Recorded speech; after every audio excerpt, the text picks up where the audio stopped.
Want to speak real English from your first lesson? Sign up for your free lifetime account at EnglishClass101.com. Top 10 language learning strategies. Let's begin. Befriending or dating someone who speaks English. Watching movies or listening to music in English. Read English newspapers or magazines. Record your voice and compare your pronunciation with native English speakers. Download dialogue tracks and listen to English conversations. Repeat the phrases that you hear out loud again and again. Review all the lessons on EnglishClass101.com to master them completely. Read lines slowly at first, then reread and increase your speed. Set small and measurable learning goals with your personal deadlines. Try harder lessons to challenge yourself and improve faster. 10 ways to stop translating in your head. Let's get started. Identify objects around you in English. The first way to stop translating in your head is to identify the objects around you in your target language. So if you're studying English, that means you look at the objects around the room, look at the things in your life. Don't think of them in your native language first. Think of them in your target language first. So if I look around the room, I see a computer, I shouldn't think my native language word. I should think my target language word. So start with the items and the situations in your everyday life. If I say computer in English, maybe I should say computer in Japanese. I should say not, water in English. I should say omizu in Japanese. So start associating the words in your target language with your everyday life now. So if you're studying English, that means start getting familiar with the things in your everyday life in English. Repeat phrases you hear native speakers use. Tip number 2 is to repeat the phrases that you hear native speakers use. So if you're watching this channel, for example, or you're watching a TV show or a movie, listen for the way that native speakers make those phrases. If you hear a phrase you have never heard before, or you hear an interesting combination of words, try to repeat them yourself. Don't just listen. Try to say them yourself. If you're in a public space and it's difficult for you to do that, fine. Practice in a place where you feel more comfortable. Maybe if you have some private space to practice. Just repeat them. Get your mouth used to saying the words the way that the native speakers do. So if you never actually say words, if you're only taking in, if you're only listening and you're not actually producing the language, it's kind of hard to practice and to really hone your pronunciation, to improve your pronunciation. So when you listen to native speakers, try to repeat after them. So, for example, if you're studying English, you can try to repeat after this video. You can repeat after the things I'm saying, because maybe I'm using an expression or I'm using a certain series of vocabulary words together the way a native speaker would. And it's maybe a good idea to try to practice the ways that native speakers put their words together. So try to repeat after native speakers, especially when you're looking at media, and you can do this when you're reading books too. You can try to read out loud interesting lines of books that you find, or something that maybe is difficult for you. Very nice practice tip. Make a situation where you can't escape into your native language. Make a situation where you can't escape into your native language essentially means immerse yourself. Of course, going to that country or going to a place where you can speak only that language is very difficult for some of you. Totally understand. But if in your life you can create a situation in your library, in your room, in your house, somewhere, for just an hour or, I don't know, maybe a day. I don't know what your schedule is like. But if you can create a situation or create an environment where you have no choice but to use that language and you cannot escape, meaning you cannot go back to using your native language as a crutch. You can't use the native language at all. It forces you to use the language that you're studying. So, of course, if you are lucky enough to live in the country or to live in a place where people speak the language you're studying, great. But you have to go out and interact with people. You have to put yourself in a place where you have no choice but to speak. It's very hard and it's very scary and it's very embarrassing at first. But if you take time to find places and to make environments that are comfortable for you, where you feel comfortable making mistakes and asking questions, it's very valuable for your learning process. This is actually something that I did. I totally did this.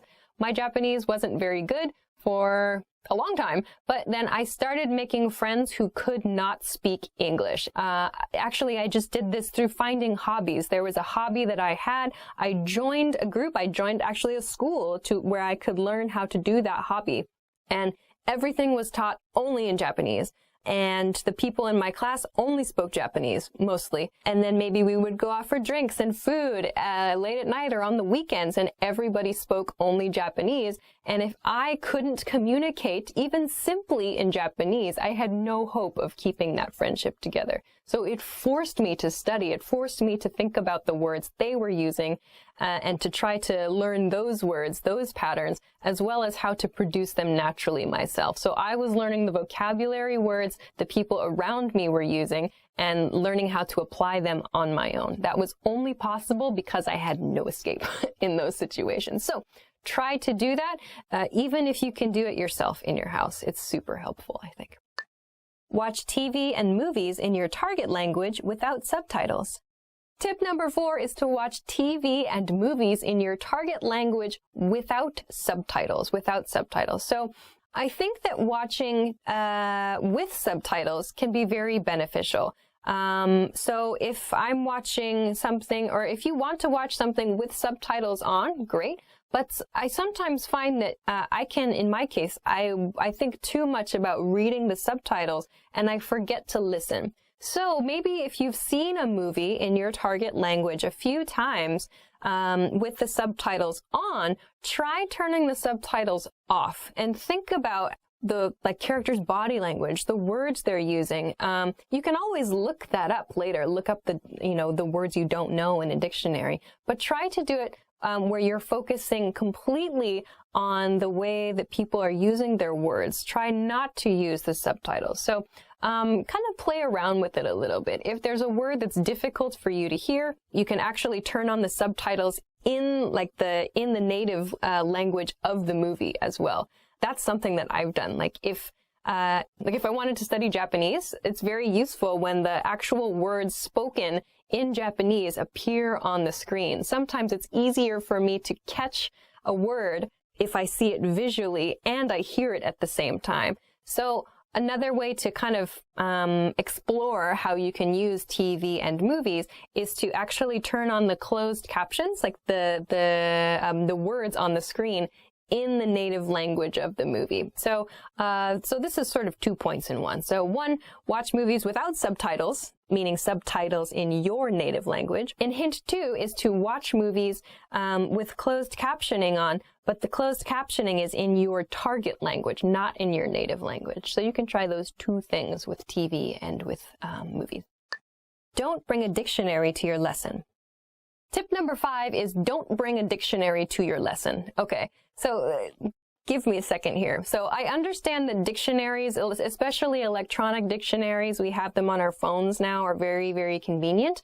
Of course, it's important to use them, and they're a great resource to have. However, one thing that really bothers me and that I think is detrimental, it's not helpful for students, is when students are in a lesson and they're practicing conversation and they reach a point in the conversation where they don't know the word they want to use. They know it in their native language and they don't know how to say it in their target language. They pull out their dictionary. They say to the person listening to them, their practice partner in their lesson where they have a limited period of time, just a moment.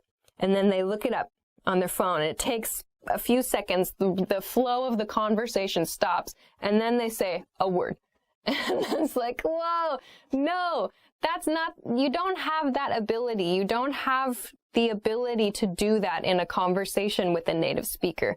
Most people, if you go to a bank and try to open a bank account, are you really going to pull out your dictionary and sit there and try to communicate, just a moment, as you look up each word you don't know? No. Or if you do, that's not a real conversation. So instead, try using a different strategy. By that, I mean, if you find a word you don't know in conversation, explain the word to your conversation partner. Maybe they know the word. If you're speaking with a native speaker, this is a chance for them to teach you a word.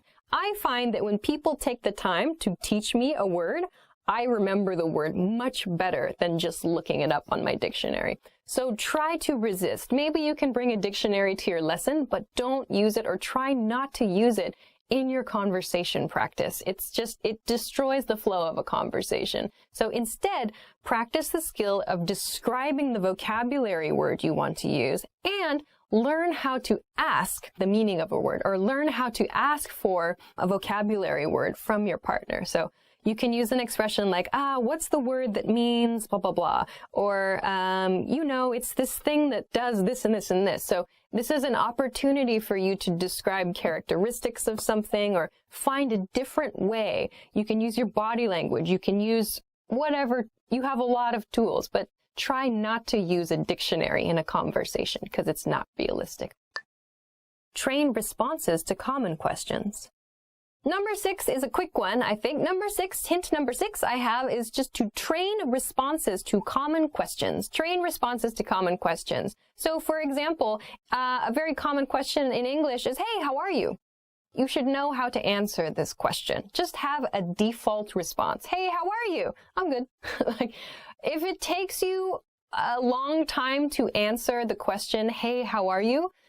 You need to practice. I think that's a pretty good indicator. So, for example, sometimes I ask students a question like that they haven't quite gotten the idea of how to respond just yet. They're not so quick at responding. I say, hey, how are you? And they say, yes. And then they think and they go, I'm good. And it's like, that's a very common question. So think about just a default response that you can spit out, that you can quickly say. If it's, how was your weekend? Or, hey, what's up? Or, what do you want to do for dinner tonight? Think about just a handful, meaning just a few responses to those questions and train them quickly. Just, how are you? I'm good. How are you? I'm okay. How are you? Not bad.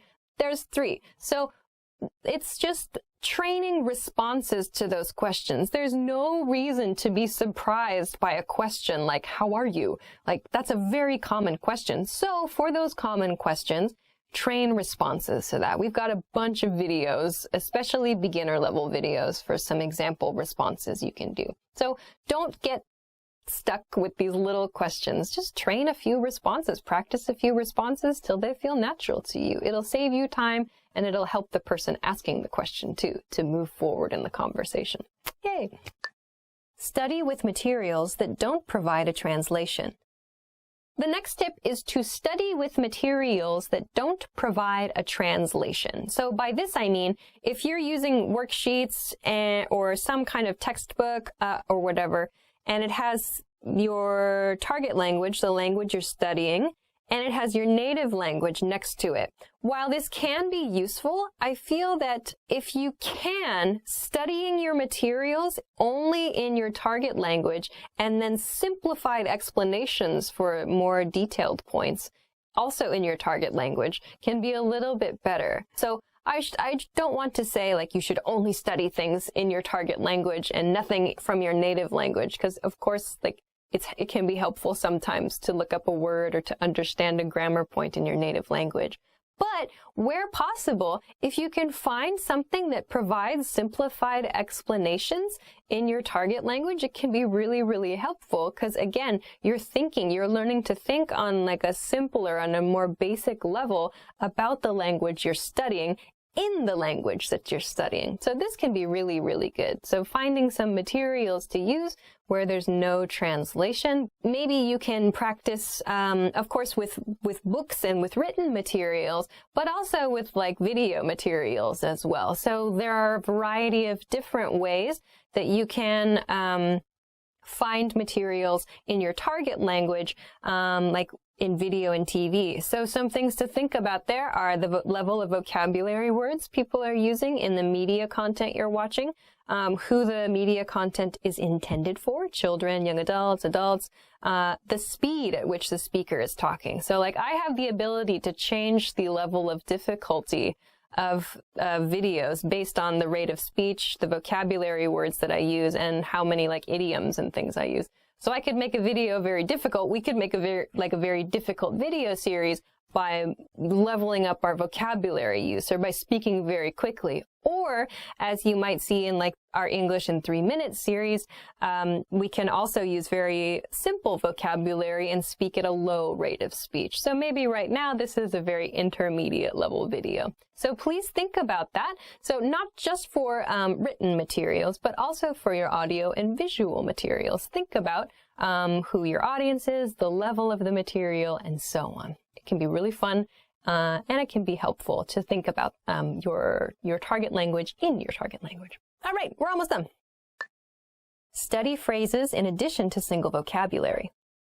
The next tip is study phrases in addition to single vocabulary words. So yes, of course, vocabulary is important, but I find it personally very, very useful to look at how a vocabulary word is used in a phrase. Because sometimes using it in a phrase helps you understand the nuance of that vocabulary word really, really well. So if like a word like crazy, for example, in English, depending on the situation where the word crazy is used, it could mean something different. It could mean like a person who's mentally confused or mixed up. It could also mean something really good. It could mean something really bad. So if we look only at the word crazy, it's quite difficult to understand really the meaning of the word. But if you look at the way the word is used in a phrase, you can get a lot more information. So take a look at the way people use words in phrases, not just as single vocabulary words. You can learn a lot more that way, I think. Do your daily activities in English where possible. The next tip is to do your daily activities in your target language. So if you're studying English, that means try to do some daily activities in English if possible. So this can be very, very boring stuff, but just think about it when you're doing the activity. So like right now, I'm filming a video for EnglishClass101.com, or I'm going to work, I'm cooking breakfast, I'm doing the laundry. What do I have to do tomorrow? So try thinking about your everyday life in English if you're studying English. Try thinking about your everyday activities, the people that you meet. What are you doing? So this is a way to help you practice your verbs. So if you don't know, if you're, you're doing something at work and you're like, oh my gosh, how do I explain what's the verb for, a picture? Like I want to blah, blah, blah, a picture. What's the word? You can check a dictionary at that point and go, it's draw. I need to use the verb draw for draw a picture. So you can find these little gaps in your everyday life, these little gaps in your knowledge, if you think about your everyday activities in your target language. If you don't think about it in your target language, you might not realize you have vocabulary gaps or phrase gaps here and there. So this is a really good and kind of funny, actually, way to study. Use a learner's dictionary for new words. The last tip is to use a learner's dictionary for new words. So in English, there are learner's dictionaries available in English. So my personal favorite is Merriam-Webster. Merriam-Webster is a fantastic dictionary resource. They're so interesting and they have tons of like historical information. I really do just sit and like read things on the dictionary page lately. It's true.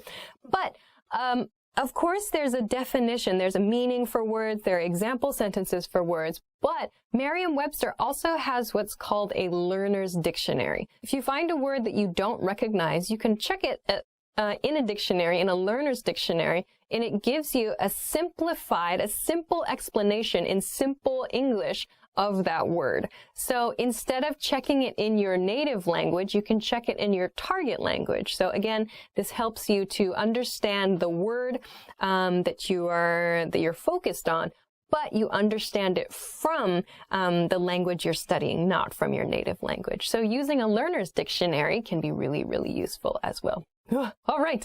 How are your English listening skills? First, you'll see an image and hear a question. Next comes a short dialogue. Listen carefully and see if you can answer correctly. We'll show you the answer at the end.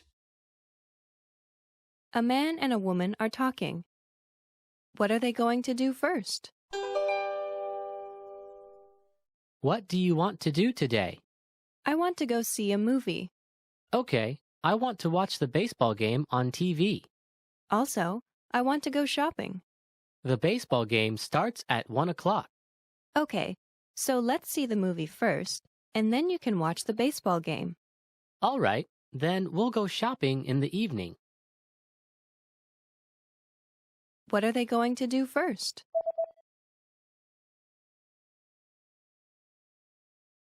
A man and a woman are talking. What are they going to do first? What do you want to do today? I want to go see a movie. Okay, I want to watch the baseball game on TV. Also, I want to go shopping. The baseball game starts at 1 o'clock. Okay, so let's see the movie first, and then you can watch the baseball game. All right, then we'll go shopping in the evening. A teacher and a student are talking. When will the student go to the teacher's office? I didn't really understand today's class. I see. What was confusing? Several things. Do you have time now? Actually, I'm a little busy. Could you come to my office in the afternoon? I'll be there from 1 p.m. to 4 p.m. Okay, I'll be there at 2 p.m. When will the student go to the teacher's office?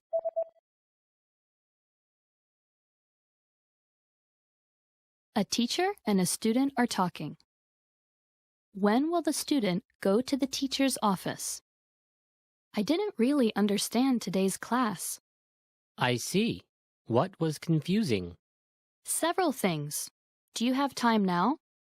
Actually, I'm a little busy. Could you come to my office in the afternoon? I'll be there from 1 p.m. to 4 p.m. Okay, I'll be there at 2 p.m. A woman is having lunch in a restaurant. What is she going to order? Would you like to have coffee or dessert after the meal? What desserts do you have? We have pudding and apple pie. Actually, I'll just have coffee. Do you want cream or sugar? Cream, please. What is she going to order?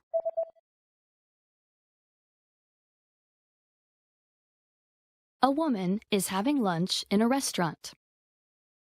What is she going to order? Would you like to have coffee or dessert after the meal? What desserts do you have? We have pudding and apple pie. Actually, I'll just have coffee. Do you want cream or sugar? Cream, please. Did you get it? Good evening, in-room dining. This is Alex. How may I be of service? Hello, I would like to order some food. Of course, ma'am. Just to confirm, this is Mrs. Rawson in room 417? Yes, it is. Excellent. May I take your order? Yes, I would like a turkey sandwich on a Parmesan bagel, And what to drink? a Diet Coke. Will there be anything else? Yes, I would also like a wake-up call for 7. A woman is waiting for a man. Where is the woman now? Hey, really sorry, but it looks like I'll be 30 minutes late. Okay, I'll wait for you at the cafe. Cafe? Where is it? It's next to the bookstore. There's a bakery across from the cafe. Okay. Where is the woman now?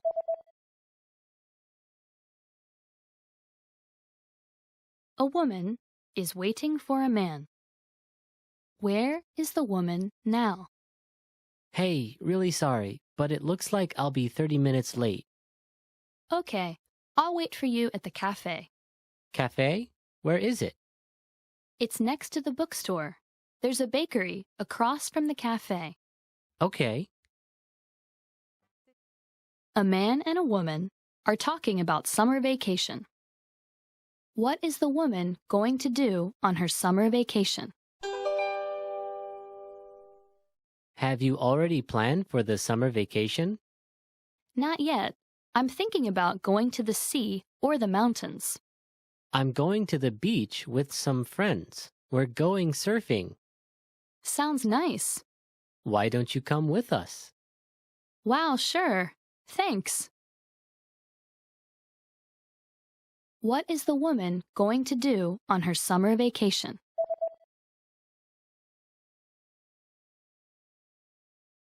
A man and a woman are talking about summer vacation. What is the woman going to do on her summer vacation? Have you already planned for the summer vacation? Not yet. I'm thinking about going to the sea or the mountains. I'm going to the beach with some friends. We're going surfing. Sounds nice. Why don't you come with us? Wow, sure. Thanks. A man and a woman are talking. What did the woman eat this morning? Oh, I'm hungry. Did you eat anything for breakfast? Yes, I did, but only a little. What did you eat? I had yogurt and coffee. That's not enough. You'll need some bread and fruit, too. What did the woman eat this morning?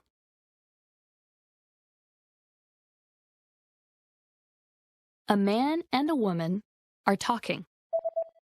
What did the woman eat this morning? Oh, I'm hungry. Did you eat anything for breakfast? Yes, I did, but only a little. What did you eat? I had yogurt and coffee. That's not enough. You'll need some bread and fruit, too. Did you get it? Did you forget our study date at 10 this morning? I'm sorry, Naomi. At 10, I was talking with my professor and couldn't get away. I'm sorry. I should have called. That's okay. So, how did the meeting go with the professor? It went fine. He gave me an extension on my paper and I can still take the midterm. How was your study group yesterday? Well, we were studying together during lunch when I noticed an old friend of mine from high school in the same cafe. My concentration quickly switched from class to catching up with my friend, so I didn't get much done. You've taken that class before, right? Yeah, last semester. I was always asking questions in that class because it was so difficult. Well, I was hoping that you could lend me a hand with my paper. I can't think of anything else to write. Sure, no problem. That is, if you can help me study for our history test. Sounds like a deal. Hi everyone, I'm Gabriella. How are your English listening skills? In this video, you'll have a chance to test them out with a quiz. First, you'll see an image and hear a question. Next comes a short dialogue. Listen carefully and see if you can answer correctly. We'll show you the answer at the end. Are you ready? A woman is in a department store. Which floor is she going to? Excuse me, where are the children's clothes? They're on the 5th and 6th floors. Do you also have baby clothes? Yes, they're on the 6th floor. We have a lot there. Thank you very much. I'll go and have a look there. Which floor is she going to?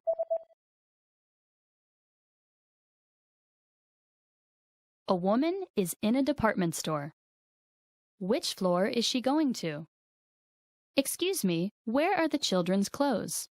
They're on the 5th and 6th floors. Do you also have baby clothes? Yes, they're on the 6th floor. We have a lot there. Thank you very much. I'll go and have a look there. A woman is asking a store clerk something at a bookstore. Which book does the woman want to see? Excuse me, I'd like to take a look at a book on that shelf. Which book would you like? The one about cars. One moment, please. This one? Yep, that's right. Here you go. Which book does the woman want to see?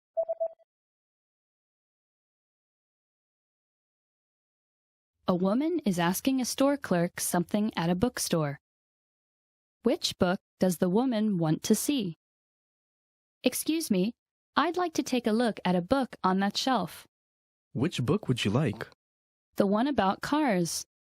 One moment, please. This one? Yep, that's right.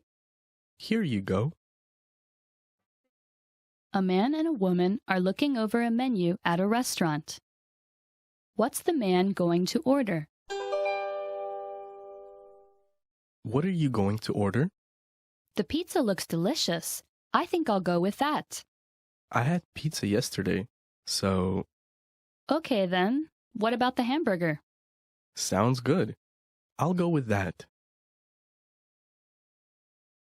What's the man going to order?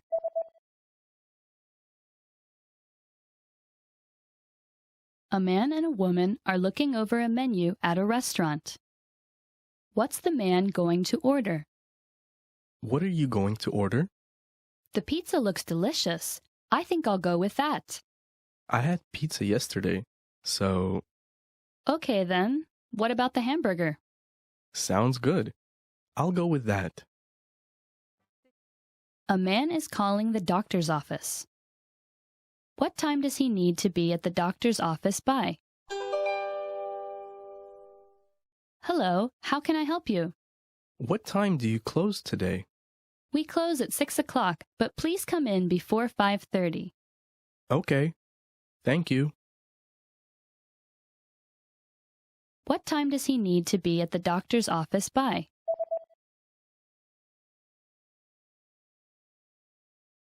A man is calling the doctor's office. What time does he need to be at the doctor's office by? Hello, how can I help you? What time do you close today? We close at 6 o'clock, but please come in before 5:30. Okay. Thank you.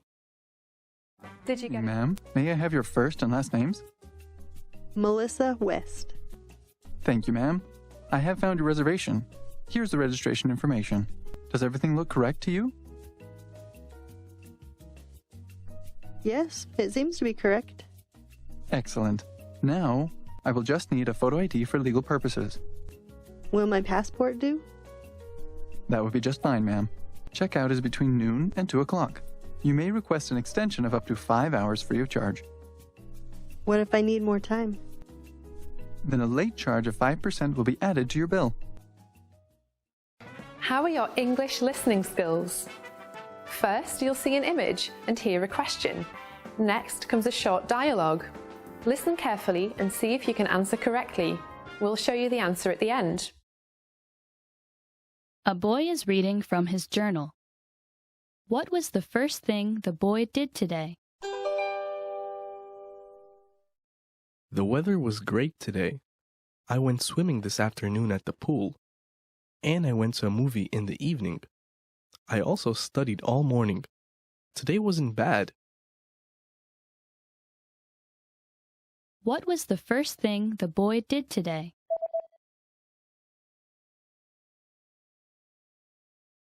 A boy is reading from his journal. What was the first thing the boy did today? The weather was great today. I went swimming this afternoon at the pool. And I went to a movie in the evening. I also studied all morning. Today wasn't bad. A woman and a man are looking at a photograph. Which photo are they looking at? This is a photo of the soccer team your son is on, isn't it? Which one is your son? This one. Oh, he's the tallest one. Yep, he's even taller than the coach. Which photo are they looking at?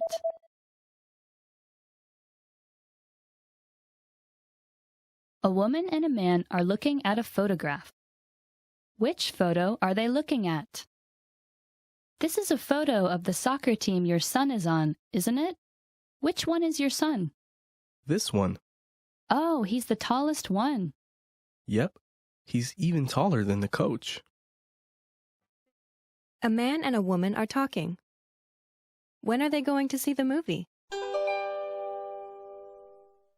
Why don't we go see a movie on Saturday? Yes, I'd love to, but I have to work a shift in the morning. What time will you finish? I'll finish at 2 o'clock. Then let's meet up at the cafe at 3 o'clock and see a movie at 4 o'clock. Okay. When are they going to see the movie?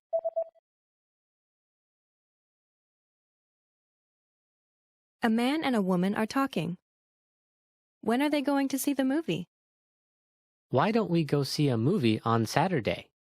Yes, I'd love to, but I have to work a shift in the morning. What time will you finish? I'll finish at 2 o'clock. Then let's meet up at the cafe at 3 o'clock and see a movie at 4 o'clock. Okay. Hi everybody, my name is Alicia, and today I'm going to talk about the correct use of the word only. Let's take a look at a few examples and see how moving the word only around in a sentence can change the meaning of the sentence. All right, let's begin. First, I want to define the word only and how I'm going to use it for this lesson. The word only for this lesson, we're going to look at it as an adverb. So an adverb which means a single case or a single instance of something. So there's nothing different, nothing more, nothing less. There's just this one thing, this one case of something. But I want to focus for this lesson on the importance of the position of only in a sentence. So one key to keep in mind when you use the word only, and this is a point for native speakers and for non-native speakers, we need to place the word only as close as possible to the word or to the phrase that it modifies. And by modifies, I mean only is connected to that phrase, only is changing that phrase in some way. And when I say place it as close as possible to that word, I mean before that word. It needs to come before the word it's changing, before the word it's modifying. So I want to show a few examples of how to do this, but I'm going to move the word only around in the same sentence. So let's take a look. I'll show you what I mean.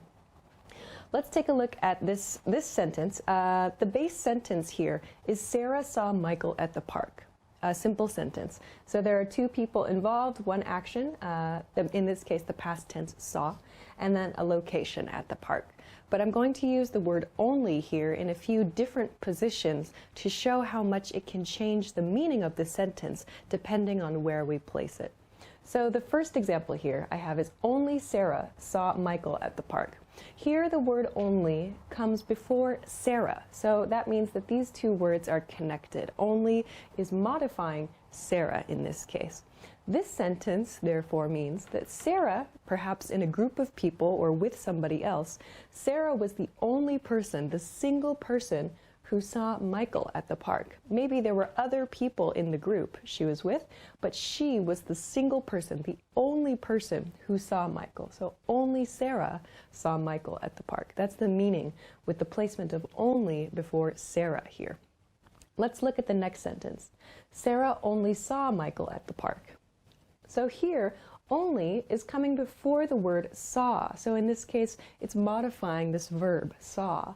This sentence, therefore, means that Sarah, the only thing Sarah did, her only action, was to see. She only saw Michael at the park, meaning no other actions happened. Sarah did not wave to Michael. Sarah did not greet Michael. Sarah did not throw something at Michael. Whatever. There was no other action. The only action, the single action, the sole action was that she saw Michael. Sarah only saw Michael at the park. So the placement before the verb gives us this meaning. Let's look at one more example. Sarah saw only Michael at the park. Here, only comes before Michael in this case. So the connection, the modification is happening here. Sarah saw only Michael at the park means she did not see any other people at the park. So this could mean that there were no other people at the park, or that maybe She just didn't see anybody at the park. So this sentence is a little bit tricky. It's a little hard to understand exactly what the writer wants to say, but it could mean that there were perhaps no people at the park, no other people at the park that Sarah saw. So she went to the park, she saw only Michael. There was only one person, a single person. It was Michael that Sarah saw. So placing only before, in this case, Michael, gives us this meaning. All right, one more sentence. Sarah saw Michael only at the park. So here, the word only is coming before this phrase, at the park, this location in this case, meaning that there was a single place where Sarah saw Michael. So Sarah did not see Michael at the supermarket, she did not see him at the store, she did not see him at school. She saw him only at the park. So there's a single location where she saw Michael. So these 4 sentences show us how much the meaning of a sentence can change depending on our placement of the word only. So it's important to keep in mind. Another thing that I've done throughout this lesson a little bit is I've emphasized with my voice the word that only is modifying. But I want to make one more point here. In speech, when actually speaking, we can stress words for emphasis and for clarity to make it very clear which word in the sentence we want to emphasize, which word we want only to modify. So for example, I can say only Sarah saw Michael at the park, or Sarah only saw Michael at the park. So with your voice, you have the ability to emphasize certain words and certain phrases in the sentences. However, in writing, it's not possible to do this, so correct placement of the word only is quite important. So I wanted to give you a few examples, and it's just something to think about the next time you use the word only. So make sure that you're placing the word only as close as possible to the word that it modifies. So just something to keep in mind. All right, so that's it for this lesson. If you have any questions or comments, please feel free to let us know in the comment section below this video. If you liked the video, give it a thumbs up, subscribe to the channel, and check us out at EnglishClass101.com for some other resources. Thanks very much for watching this lesson, and I'll see you again soon. Bye-bye. Hi everybody, my name is Alicia. Today I'm going to talk about how to use the word almost. I'm going to show a few different example sentences and give you a couple pointers, some things to watch out for when you're using this word. So first, let's look at the meaning of the word almost. So almost is an adverb. It's a word that means nearly or not quite or not completely. It can also mean similar to something, but not exactly like something. So I've got a lot of example sentences here that I hope to talk about to kind of explain the use of almost. Before I do that, though, I want to mention this point over here. Almost comes before the word it modifies. So modifies means like almost is attached. You can think of it as being attached to another word and almost changes the meaning of that word. So using almost before another word or before another phrase adds this meaning of nearly or not quite or not completely to that word or to that phrase. So let's begin with that and look at a few examples. I almost forgot my homework. So here almost comes before the verb forgot in this case, meaning I nearly forgot my homework. So the word almost, like I said, almost should come before the word it modifies. So here it's modifying the word forgot. So I nearly forgot my homework. I was very close to forgetting my homework. Another example, he almost always calls on his way home. So here it comes before the word always in this case. Almost always, meaning maybe like 95% of the time or 90% of the time. So not always, but nearly, very nearly always calls on his way home is the meaning of this sentence. Okay, let's look at another one, maybe an opposite meaning here. They almost never leave the house. So here we've got never as the word that almost is modifying.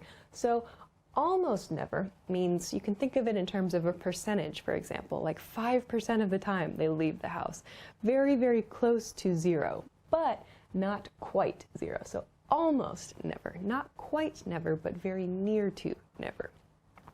The next one, you're almost finished. You're almost finished. So here almost is modifying the word finished. So in other words, you're nearly finished in this case. Maybe you're nearly finished with your job for the day, or you're nearly finished with your homework, for example. You're almost finished is the meaning here. let's look at the next sentence then. So the next sentence is we're almost home. We're almost home. In this case, almost is modifying the word home. Home, in this case, means at your place of residence. So to be in a status of being at your place, yeah, your dwelling, at your residence. So to be almost home means nearly at your house, in other words. So we can modify in this way. Similar to this negative I used up here with never, we've got there's almost nothing left in the refrigerator. So again, almost nothing in this case. So very nearly no things, very nearly maybe nothing to eat or no food in the refrigerator. So this sentence means there's something in the refrigerator, a few things maybe, but almost nothing. So very little of something. Okay, the next sentence shows another point that I want to make about the placement of the word almost. I mentioned in these initial example sentences that the word almost comes before the word it modifies, as we've seen so far. However, when you're using the verb to be and the variations of it, like was and were, for example, almost comes after that verb. So let's look at an example of that. Here I have, he was almost fired from his job. So here's my to be verb, in this case using was. He was almost fired from his job. So here, almost follows the verb to be. This is a slight change. I'll show you one more example sentence later. So again, let's go back to this first pattern. Almost no one came to her party. So here, almost begins the sentence. It's modifying the word no one. Almost no one came to her party, so meaning very few people came to her party. Lastly, let's look at one more to be example. Here, I was almost late for the movie. So again, here's our to be verb, I was, and almost follows that to be verb. I was almost late for the movie. Okay, so these are quite a few examples of how we can use almost. I want to talk a little bit about some other ways to use almost. We use almost with time and quantity expressions. So in these cases, we use the word almost before the time or before the quantity. Let's look at some examples. For example, we've been waiting almost 2 hours. So here, 2 hours is a length of time. We use almost before that. So nearly 2 hours. Not quite 2 hours, but nearly 2 hours. The next example, I've lived here for almost 5 years. So that doesn't mean 5 years exactly, but very nearly 5 years. Same thing here. He said there were almost 5,000 people. So almost 5,000, not quite, maybe like 4,900, for example. Very nearly 5,000. Again, the recipe made almost 200 cookies. So again, not quite is the meaning here. So all of these kind of, we use this when it's easier to round up, to use like the next easily recognizable number. Like it might sound strange in the last example to say the recipe made 498 cookies. It sounds very, very specific, and it also sounds like maybe the speaker counted each individual cookie. So sometimes that's really not reasonable, or it might just sound a little bit strange. So, or also it's just sometimes not possible to count exactly how many people or how many of something were in a situation. But using almost, we can make a guess sometimes.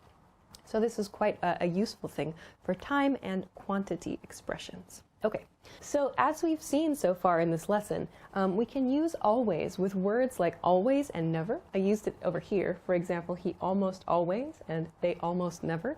So just keep in mind that these have very, very different meanings, kind of opposite meanings. So I almost always means very nearly always, and almost never means very nearly never, but not quite.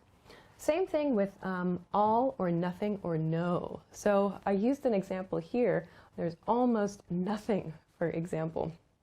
So here, it means very close to zero. If I used almost all, like almost all the people were happy, it means very nearly everybody as well.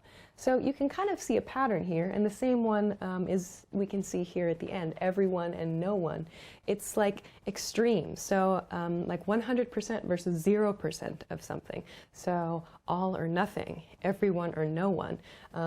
We can use almost to show that we are very near to these levels, but not quite at these levels.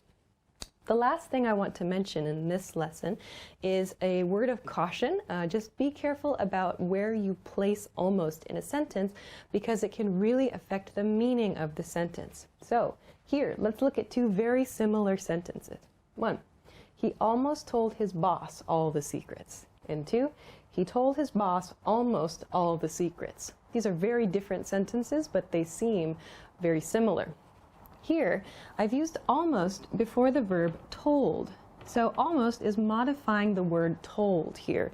He almost told his boss all the secrets, meaning he very nearly told his boss all the secrets, but he did not. He did not. So here, almost modifies this verb, told, meaning the action itself. He almost did this action, but he did not do the action.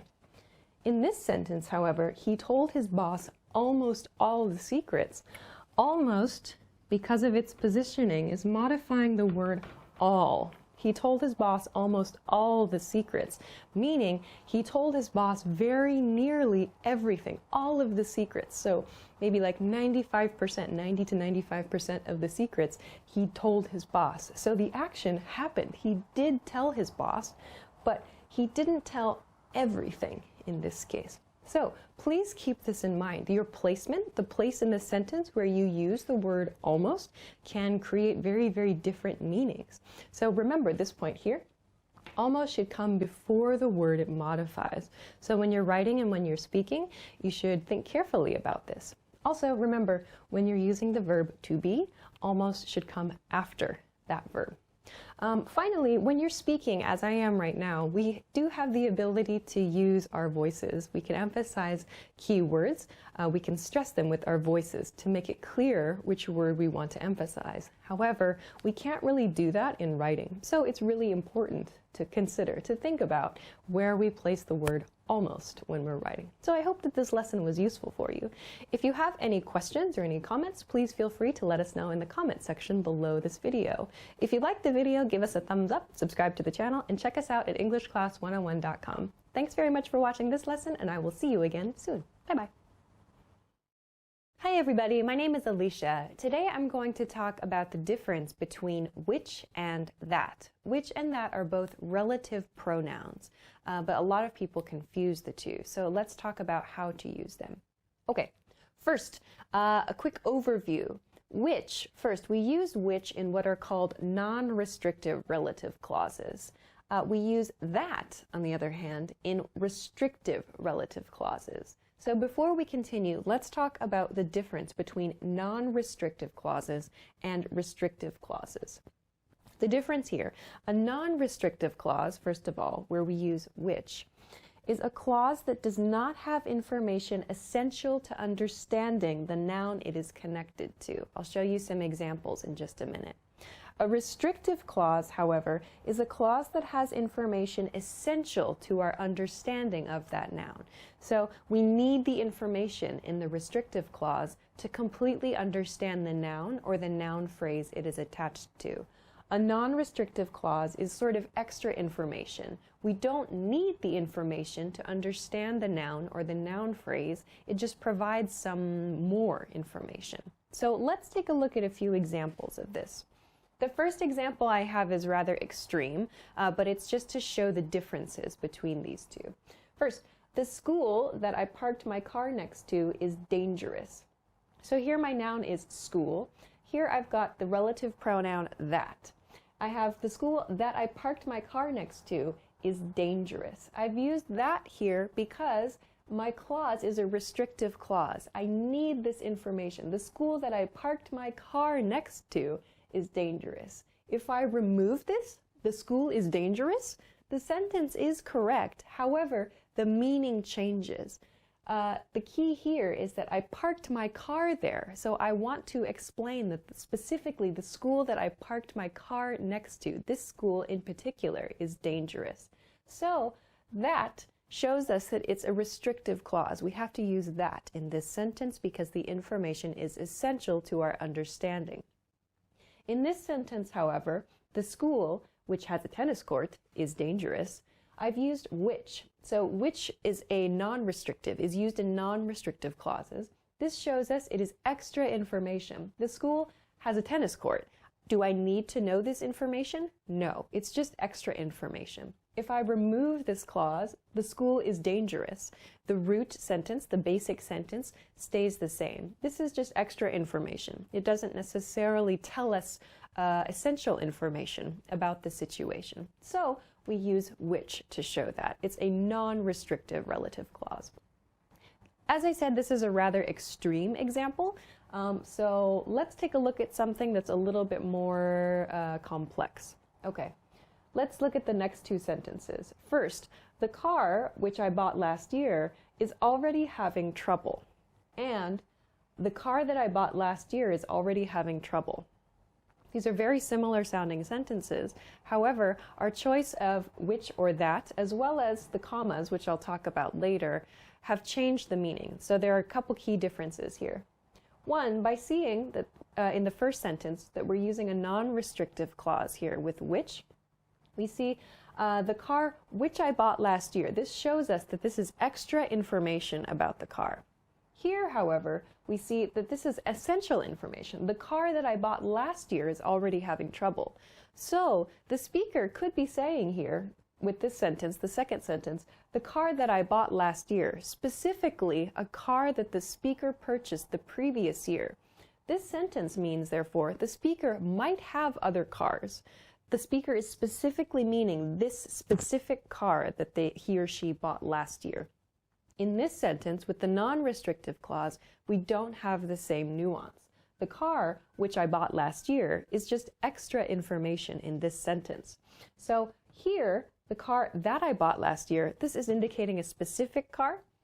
This one, with the non-restrictive clause, it's just giving us extra information. So the speaker may or may not have another car.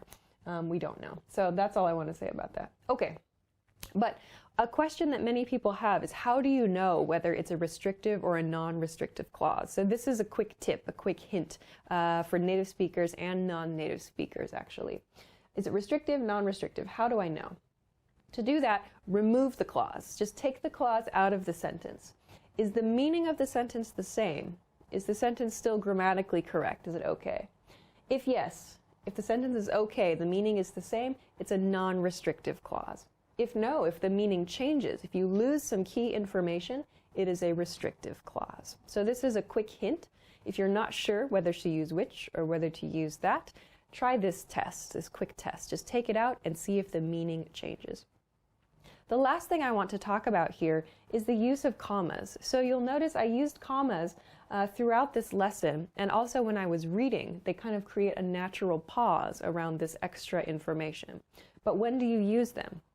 We should use commas around non-restrictive clauses. So you can see I used them here and here in the example sentences.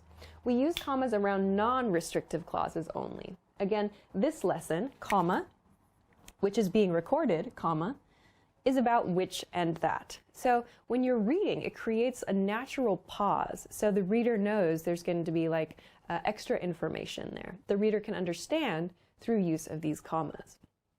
However, do not use commas around restrictive clauses. For example, the lesson that I just taught was about how to use which and that.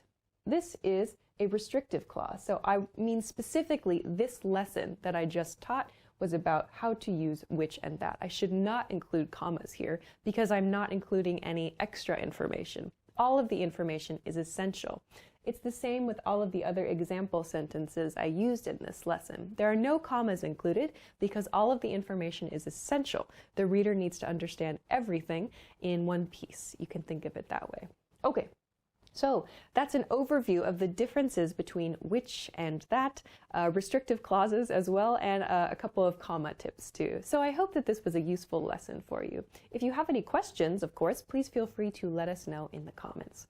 If you liked the video, give us a thumbs up, subscribe to the channel if you haven't already, and check us out for more good stuff at EnglishClass101.com.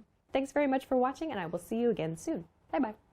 10 ways to report speech. Let's go. Say. The first word is say. Say as a verb. Say is a very neutral word you can use to report someone's speech, to explain something someone said in the past. So, for example, he said the barbecue was canceled. Just a simple neutral report. Tell. The next verb is tell. Tell is used when one person is giving information to another, to tell someone something they did not know before. Don't say, tell me your phone number, that's weird, but like, can you tell me where the station is? Can you tell me where to buy a hamburger? Can you tell me where to pick up my new car? Like, so giving someone information they don't know, or on the other hand, explaining something one way to another person. So don't tell me what I can't do is a very good Lost reference if you've ever watched Lost. So tell. Another example sentence, my boss told me I was doing a good job. Speak. The next one is speak. Speak. So we use speak when we're talking about language ability, like I speak English, I speak Japanese. We can use speak in the past tense to report something, but it usually sounds a little more formal. So like I spoke to my boss about, or I spoke to my parents about, or I spoke to my boyfriend or girlfriend about, blah, blah, blah. That using speak instead of talked makes it sound a little bit more formal. So you can use speak, but it's going to sound polite. In a sentence, my colleague spoke with me about an upcoming project. Was like. Okay, the next one, the next two actually are very, very casual expressions. So when you're speaking with friends and you're kind of talking about a quick, maybe somewhat emotional conversation, you will hear native speakers, especially Americans, perhaps this is unique somewhat to Americans, use the phrase was like. I was like, he was like, she was like. This is a very casual way to report speech. And you'll hear it often very, very quickly together. So someone will say, I was like, what? And then she was like, no. And then I was like, yeah. That's the kind of pattern you'll hear it in. Very, very quick ways to report speech, but the subject changes. I was like, he was like, she was like, we were like.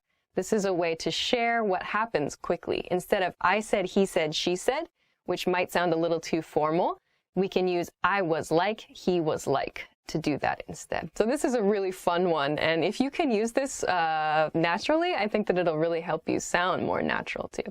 So in a sentence, and then he was like, I love that movie, was all.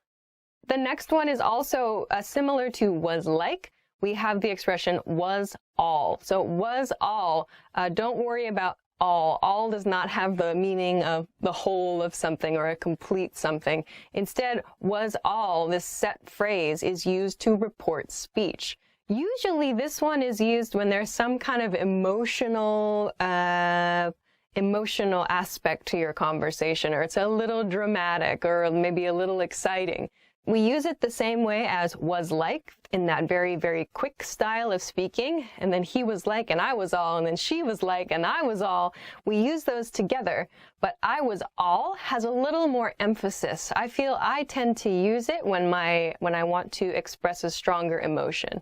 And I was all, no way, or and I was all, what? So you can use it for those very like surprised emotions or maybe angry emotions.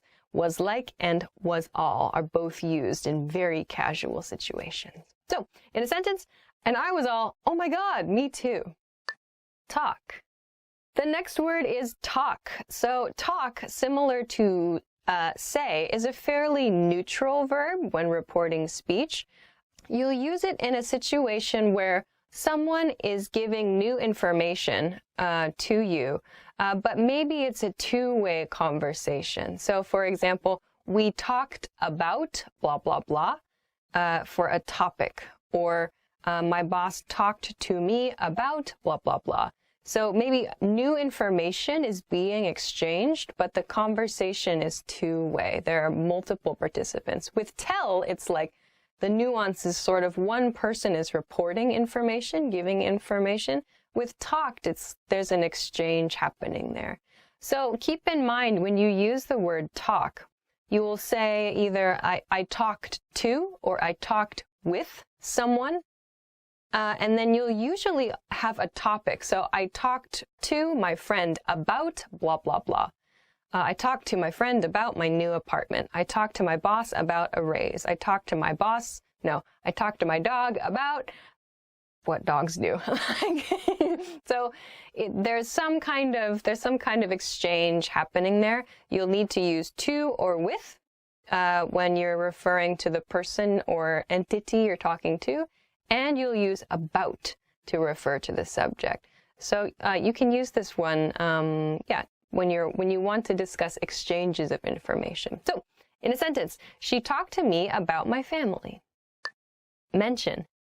Let's go to the next one. The next one is mention. Mention is used when like something is there's just one small point in a conversation, like just a little side note, or maybe it's not the focus of a conversation, but just something someone says quickly, or there's just a little thing that you hear. Oh, you mentioned something about blah, blah, blah, or you mentioned that a new project, like it's maybe not the focus of the conversation, but something that you heard a little bit about. That's when we use the verb mention. We can also use it in a statement, like please mention any skills you have on a resume. So the nuance is sort of like just a little bit of information is when we use mention. So in a sentence, our manager mentioned upcoming changes at the company. To go on and on. Okay, the next expression is to go on and on. So to go on and on means just to talk for a very long time. So maybe you have a coworker or a friend or a family member that just talks and does not stop talking.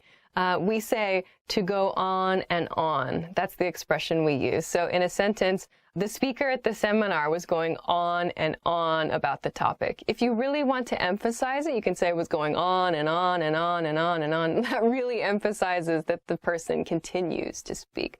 So if you know somebody who does that a lot, you can use this expression to talk about them. According to. The next expression here is according to. According to is used actually in the news or like to officially report something. So according to sources or according to the police, according to the government official, according to my teacher, according to my mother, these are like direct reports of information, and they're direct reports of information from a specific source. So according to the newspaper, my neighborhood has 50,000 amazing ramen shops. That's not true. But if I want to, instead of just saying my neighborhood has 50,000 amazing ramen shops, I'm giving a source for that. So according to my newspaper, this is where I got the information. So this is important to use in news and newspapers and any kind of official documentation. You will see and hear according to in these cases. In a sentence, according to a witness at the scene, the suspect escaped.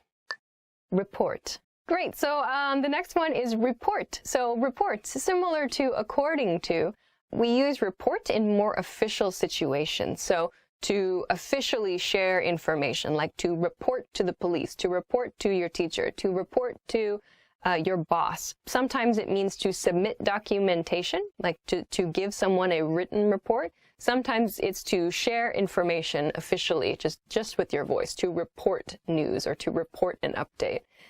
So when you want to give official information, we'll use the verb report. So in a sentence, sources in the area report that the accident was not serious. Thank goodness. All right. Top 10 must-know phrases for the restaurant. Let's get started. A table for 3, please. A table for 3, please.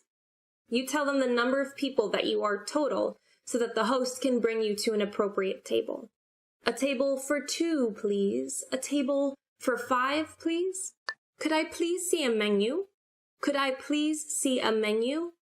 Usually, menus are given to you as soon as you sit down at your table. But if that's not the case and you need to ask, this is a polite way to do it. Could I please see a menu? I'd like to try this dish. I'd like to try this dish. When looking at a menu, hopefully you'll find something you want to eat. I'd like to try this dish. Could you leave out the onions? Could you leave out the onions? If there's an ingredient in the dish that you're ordering that you don't want, you can always ask the waiter if it could be prepared without that ingredient. So for example, I might say, could I get the burger but with no cheese? Could you pass the salt? Could you pass the salt? When you're at a restaurant, especially if you're at a big table with a lot of people, you might not always be able to reach things. So you would ask, could you pass me the salt? Could you pass me the ketchup? Could you pass me another napkin? Waiter! Waiter! A waiter is someone who takes your order and brings you food. In America and in many other Western countries, it's more polite to call a waiter to your table by simply saying, "Excuse me?" Or if you see another waiter walking by, but it's not your waiter, you can always say, "Excuse me, if you see our waiter, could you please let them know to come to our table?" Is there any dairy in this dish? Is there any dairy in this dish? This is something you would say if you have a dairy allergy, a dairy intolerance, or you just don't like dairy. You're asking the waiter about the ingredients in a particular dish. I do this all the time. Is there any cheese in this? No? Okay. And if there is an ingredient that you don't want, for example, onions, you could say, "Are there any onions in this?" And the waiter might say yes. And if you don't want it, you could always request, "Could you leave out the onions? Could you prepare it without the onions, please?" Can we get separate checks? Can we get separate checks? This is actually something that's very common, especially in America. If you might go out with a group of friends, or even if you're on a date, sometimes you might want to get separate checks, pay for your own things. That way, you can all pay separately just for what you yourself ordered, and you won't have to worry about owing each other money or calculating off a big, huge bill. Are there any specials today? Are there any specials today? A special at a restaurant is a dish that isn't usually on the menu. It's something that's special, but it's a special that the chef is offering that day or that week or that month. So sometimes if you don't see what the specials are, you'd ask your waiter, "Excuse me, are there any specials today? Could we have the bill, please? Could we have the bill, please?" This is how you request that the check or the bill comes to your table. "Could we get the check, please? Could we get the bill, please?" You're asking this to your waiter, who will then bring you the check and you can pay. About 10 words that you can use at a bar. Let's go. To buy a round. The first expression is to buy a round. To buy a round means to buy a round of drinks, essentially. A round of drinks means one drink for everyone in your group, one drink for everyone in your party. By the way, the word party is used to mean group at a bar or restaurant. The number of people in your party is the number of people in your group. So, to buy a round means to buy a drink for everybody. In a sentence, our boss began the party by buying everyone a round. In a different sentence, you're buying the next round. On the rocks. The next expression is on the rocks. On the rocks is a way to order a drink. When you say on the rocks, it means your drink on ice only. So rocks are the ice in your glass. So you can imagine the ice, the pieces of ice in your glass, the ice cubes or an ice ball, these are like rocks. So saying, "I'd like whiskey," for example, on the rocks means just whiskey. Served over ice. That's what on the rocks mean. So in a sentence, "I'd like a gin on the rocks." Straight up. The next expression is straight up. So a straight up drink is different from an on the rocks drink. A straight up drink is chilled with ice, but it's strained. So there's no ice in the drink, but it has been chilled with ice. So a straight up drink, there's nothing else in the glass, but it is a chilled drink. In a sentence, "I'd like a martini straight up." Some people use the word straight or straight up, but they mean neat, which is the next word we're going to talk about. So keep in mind, straight or straight up means chilled. That's one of the key points here. So yeah, a martini straight up is a chilled martini. Neat. So the next expression is neat. To order a drink neat means the drink is not chilled and there is no ice. It's just the alcohol. It's just the liquor. There's nothing special about it. A neat drink is only the drink. That's it. Nothing happens to it. So in a sentence, "I'd like a whiskey neat." Pint. Half pint. The next expression is really two expressions. These are words you use when you order beer. They are pint and half pint. Depending on the country that you live in, pint can be a different size. They vary by a few milliliters depending on the country where you live in. A half pint then is roughly half of the pint size. So a half pint and a pint are two sizes we use to order beer. In a sentence, can I have a half pint of this stout? Chaser. The next expression is chaser. So a chaser is something you use to follow an alcoholic drink. Chasers are often used after shots. So shots are small drinks that are usually kind of strong in alcohol content, and they have a very strong taste. So some people like to have something after that. They call it a chaser. So the image is that the second drink is chasing the first drink into your body. You can think of it that way. The chaser is a non-alcoholic drink. So it could be water, it could be soda, it could be something like that. Juice, maybe. So chaser. In a sentence, shots of tequila are often followed with chasers. To be tipsy.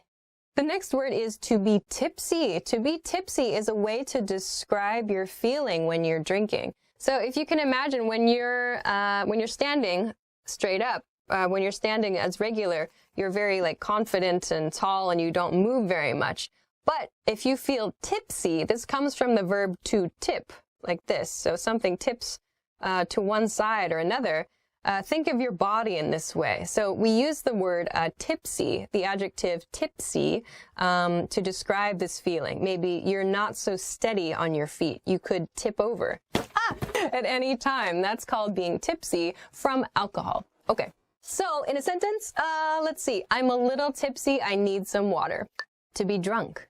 The next expression is to be drunk. So we talked about the word tipsy. So tipsy is a little bit a little unsteady, but drunk is just a mess. You're just a disaster. Maybe you're being noisy, you're being loud. It's difficult to control your body or your friend's body, whatever. So drunk is usually seen as a negative thing. So drunk expresses, it's just not pretty sometimes. So in a sentence, your friend is drunk, let's take him home.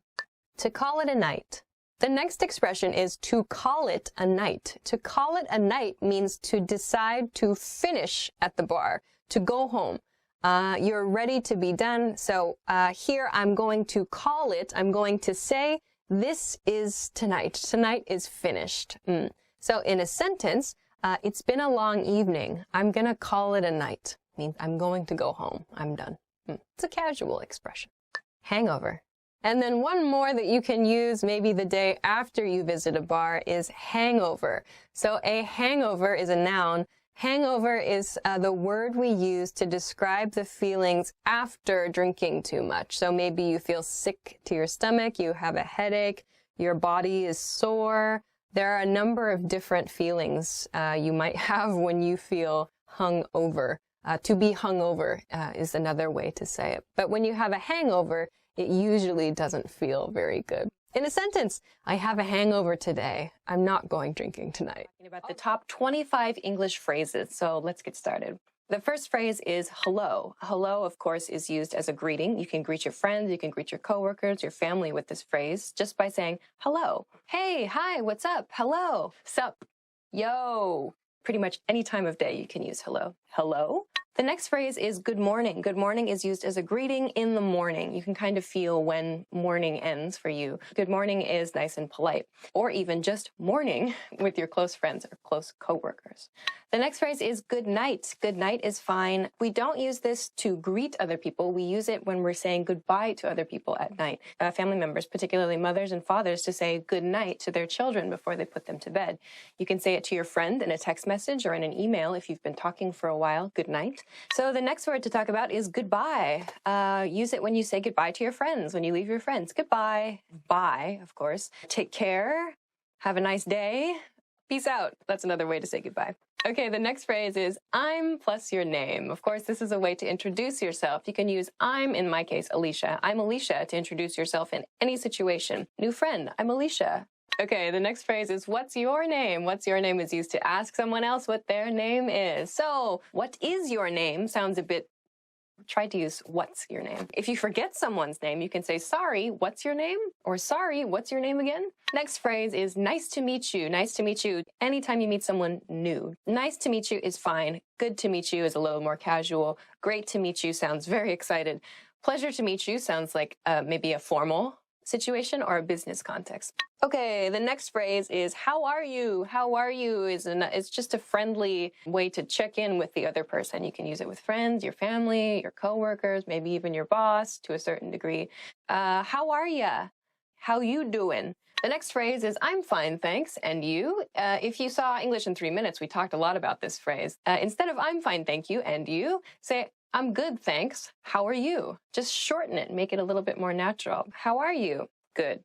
How are you? Great. How are you? Not so good. How are you? Okay. And so on. So when someone says, how are you? I usually say, I'm good. This week, I blah, blah, blah. Give some information about what you've been up to. Maybe a hobby, something that you did recently, an event, something interesting you saw, whatever. People want to make that connection with you, and it's a good chance for you to continue speaking. The next word is please. Please is a polite phrase used when you want something from someone else. You can use this as a response when someone offers you something, like in a restaurant, for example. Would you like more water? Would you like something to drink? Oh, please. The next phrase is thank you. Thank you is used to express your appreciation. You can use thank you with everybody. The next phrase is you're welcome. You're welcome. When someone says thank you, you can say you're welcome.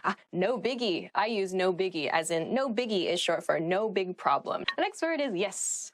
Yes, of course. Yes means is any positive expression. Someone asks you a question and the answer is a positive answer. You say yes, yep, yeah.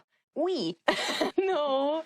Next, I'm guessing I know it. Yep. The next word is no. No is a negative response to something when you have to give a negative answer. So as you can probably guess, the long form of no is negative. I like to use nope. It's very, very casual. Not gonna happen. My parents would use that with me. To soften that a little bit, if you want to show a negative response to something, like let's go out for dinner tonight. What do you want to do? Like, do you want to go out? Not really. No, I don't think so. To soften it. The next word is okay. Okay. This word comes from copy editors. Okay. When they had to check a manuscript, they had to label the manuscript all clear, AC. But because they were copy editors and they have a very, very sick sense of humor, they thought they would mark it OK for all clear to make a joke because O and K do not start all and clear. But it caught on among everybody in the world.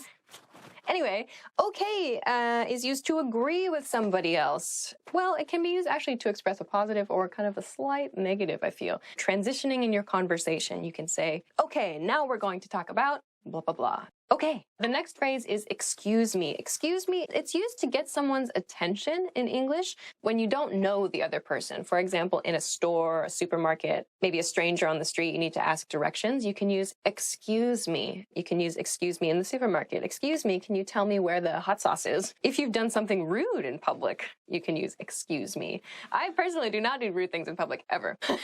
I'm sorry is the next word we're going to talk about. I'm sorry is used to apologize when you have made a mistake or someone you know has made a mistake and you're connected to it, or you just feel bad. You can use I'm sorry. You made a mistake at work. I'm sorry. You forgot to feed your cat. I'm sorry.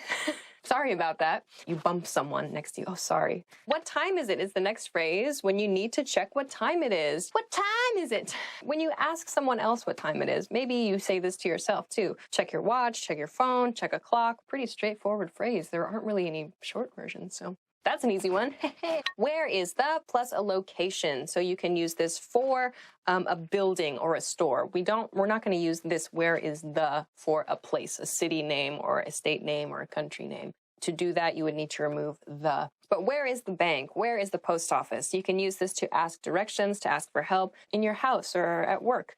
Where is the copy machine? Where is the file I need? Where is the blah, blah, blah? Where is the bathroom is perhaps a very important question to know. The next one is, may I use the restroom? May I use the restroom is a polite and soft expression that you can use if you need to use the toilet, you need to use the washroom. When you're at someone's house for the very first time, when you're in a place that is new to you, you can can ask, may I use the restroom? More casually, can I go to the bathroom? To be very polite, you can say, may I go to the bathroom? The next phrase is, I would like to order something. You can use this at a restaurant probably, or in any situation where you need to place an order. I'd like a pizza.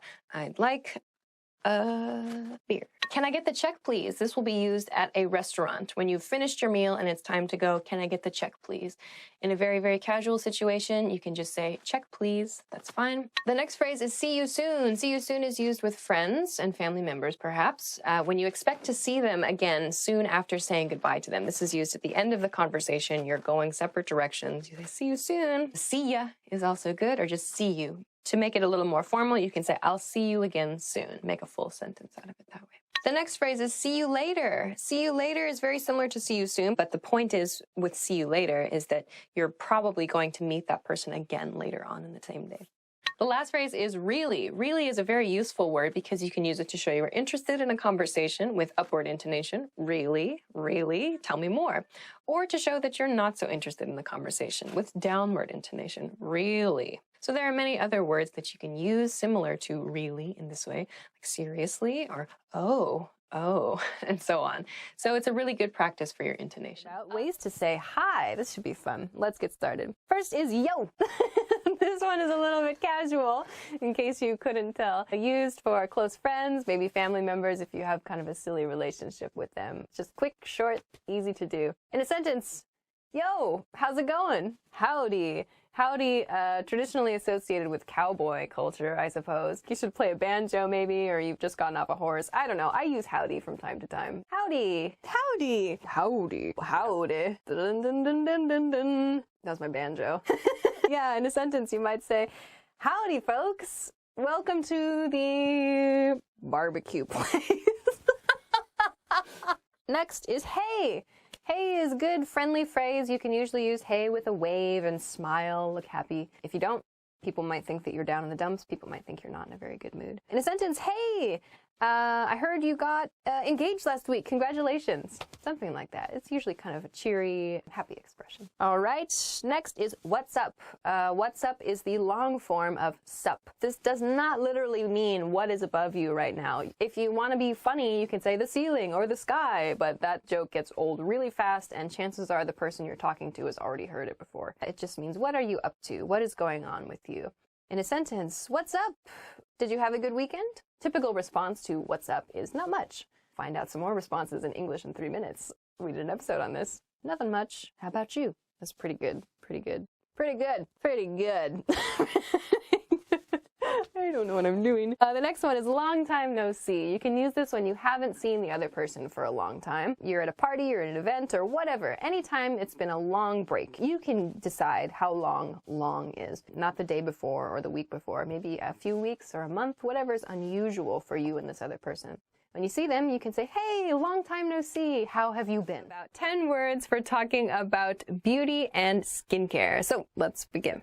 All right. The first word is makeup. Makeup is all makeup. Everything we're going to talk about, almost everything we're going to talk about later is makeup. Makeup is usually used by women, but maybe men use makeup too. Makeup is usually put on the face to change the appearance of the face in some way. So, in a sentence, I use makeup almost every day. Or, I wear makeup almost every day. Use and wear are both okay.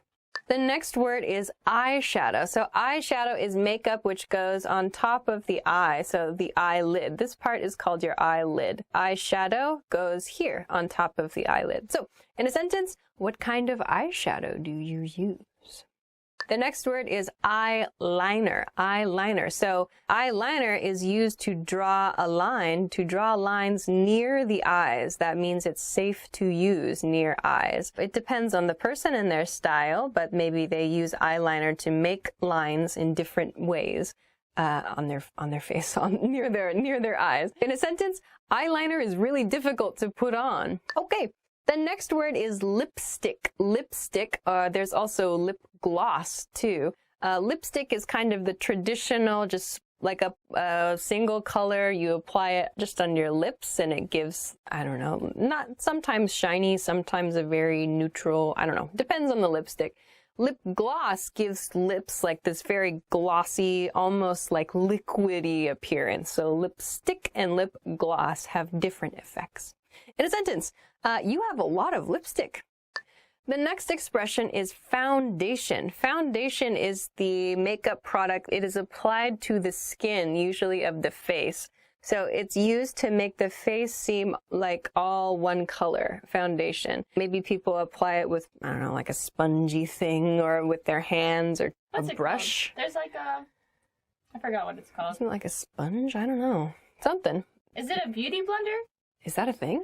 I think so. I don't know. I'm the wrong I person. don't know. I don't know. Is a beauty blender a thing? I'm not very good at the beauty stuff either. I don't know. Anyway, foundation is intended to make your skin color appear even. Foundation. So it's called foundation because it's like the base, the foundation for the rest of your makeup. So the foundation is the kind of the basis. So once your skin color is all correct and the same, then the other parts, we can fix the other parts. That's my theory anyway. In a sentence, there are a few different types of foundation. All right. The next expression is blush. Blush is usually applied on your cheeks and it's like a pink or red color. It gives the appearance of blushing. So when we feel embarrassed or maybe we feel excited, our cheeks might turn red. So blush is makeup, which creates that effect of blushing. This is usually a pink or red color to simulate, to make it look like you're blushing, even if you're not really. In a sentence, do you wear blush? The next expression is bronzer. Bronzer. So we talked about blush, which is supposed to give your skin the appearance of being pink or blushing. Bronzer gives skin the appearance of being more bronze or more tan. So you can apply this maybe in summer and it makes your skin look a little more tan, which you might like. Other people also may use bronzer to create shadows because it makes the skin a little bit darker in the places where it's applied. So there are a few different ways to use bronzer. In a sentence, bronzer is nice in summer. The next word is face wash. Face wash. So this is a special soap that's for your face, specifically for the face. Maybe your face is very sensitive or you have some, I don't know, trouble spots or I don't know. There's a specific wash you use for your face only. In a sentence, a good face wash is important for clear skin. Oh, the next word, the dreaded, I have a couple words here that are maybe problems all of us deal with. The first kind of problem word on this list is acne. Acne is an uncountable noun. Acne refers to, usually a problem happens for like teenagers or people around that age, but adults can also have acne. Acne is like imperfections in the skin. Sometimes they're itchy or they're painful red bumps on your skin, or maybe they're not painful, but they're just blotches, or a number of different ways that acne can be an issue, which we'll talk about in the next word too. But acne is an uncountable noun, is just about that problem, skin problem in general, acne, bad acne. In a sentence, I had acne when I was a teenager. So the next word for today, there are two words here. There's pimple and zit. These are both words we use to refer to the individual parts of acne. Acne, we can say, I have bad acne, or maybe my acne is improving today. But acne is maybe the whole condition of your face, like everything, your face's situation. Each part, each one of those little problem spots, we call that a pimple or a zit. The difference, pimple sounds a little bit smaller usually. Zit sounds a bit bigger and maybe more painful. But either way, pimples and zits are both words we can use to describe acne. So in a sentence, I hate getting pimples. 10 words you can use to talk about hygiene or cleanliness. So let's begin. To wash your hands. The first expression is to wash your hands. To wash your hands is with soap and water in the restroom somewhere. So wash your hands before cooking or wash your hands after using the toilet, for example. In a sentence, wash your hands after using the bathroom. To shower. The next expression is to shower, or maybe you prefer to take a bath. So to shower is usually standing up, though you can do it sitting down depending on the country you live in, I suppose. To shower is that yeah, the water just hits you continuously. To take a bath is you sit in the bathtub. You sit down and you are surrounded by water. That is a bath. Surrounded by water. Sitting down surrounded by water in your home on purpose is a bath. If it's not on purpose, you should probably call a plumber. Because that is not a bath, that is an emergency. Ooh, all right. In a sentence, I shower every day, or I love taking a bath every once in a while. To brush your teeth. The next expression is to brush your teeth. To brush your teeth. So with a toothbrush, usually in the morning, maybe at night as well, you brush your teeth. You clean your teeth. In a sentence, make sure to brush your teeth in the morning. To style your hair. The next expression is to style your hair. To style your hair means to arrange or to fix your hair the way you like it. So today I styled my hair like this. You styled your hair like that. Tomorrow maybe I'll style my hair in a ponytail. I probably won't. Maybe you can style your hair in a mohawk, or in a faux hawk, or in a bouffant. Bouffant. That's that. Focus. Oh. Yeah, it's focusing. Yeah, that's a bouffant. All right. So, to style your hair. In a sentence, it takes a long time to style my hair. That's true. My hair is naturally explosive, and so I have to straighten it before, like, everything. And then as soon as humidity gets it, it goes, and it makes that sound too. To shave. The next expression is to shave. To shave is to remove hair, like if you're a man, here usually. To remove the hair here with a razor, with another, like a blade of some kind, or maybe you remove body hair or hair on your legs, whatever. We use the verb to shave with a razor. In a sentence, shaving is a pain. For sure, meaning shaving is troublesome. Soap or cleanser. The next word is soap or cleanser. So soap is just used to clean your skin, or to clean your face maybe, to clean your hands. We do not use soap for the stuff you use to clean your teeth. Soap is used for like body cleaner, or maybe what you use to wash your clothes. So soap or body cleanser. In a sentence, I like nice smelling soaps and cleansers. That is true. Who does not? Deodorant. The next word is deodorant. Deodorant. So deodorant is the product you might put on your body to prevent unpleasant smells. So usually it goes in this region. So this is called the armpit, this region. So arm and then pit. So like, yeah, kind of this cave-ish area in your arm. We call it the armpit. But it's common to apply deodorant here. You might put it in other areas on your body, but the goal is to prevent bad smells, or to, in some cases, just stop sweating completely. So this is deodorant. Well, deodorant actually, if I'm going to be strict here, deodorant is used to stop unpleasant smells. Antiperspirant is used to prevent sweating. So perspirant comes from perspire. So to perspire means to sweat. Anti means not or stop. So an antiperspirant is a product to make you stop sweating. So deodorant is the smell one. Antiperspirant is the sweat one. Sometimes you can buy a deodorant and antiperspirant together. Woohoo! Great. In a sentence, wearing deodorant is important, especially in summer. Mouthwash. The next word is mouthwash. Mouthwash, I hope, is easy to understand. It's wash. It's something to clean the inside of your mouth. So you can use this like in the morning, maybe after you brush your teeth, or after lunch, maybe to keep your breath smelling fresh. But it usually is in like a blue or a green or maybe an orange color, and kind of has a minty or citrusy taste. But you put it in your mouth and kind of swish, like, I don't know, I can't swish nothing. You swish it around in your mouth and then spit it out, and that's mouthwash. So you've washed your mouth with this product. In a sentence, I like minty mouthwash. Toothpaste. The next word is toothpaste. So toothpaste, we do not say like tooth soap or tooth cleaner or whatever.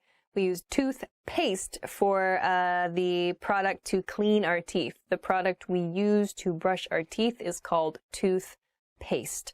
So in a sentence, I need to buy more toothpaste. Shampoo and conditioner. The next expression is shampoo and conditioner. So shampoo and conditioner are commonly used together in the shower or in the bath, maybe.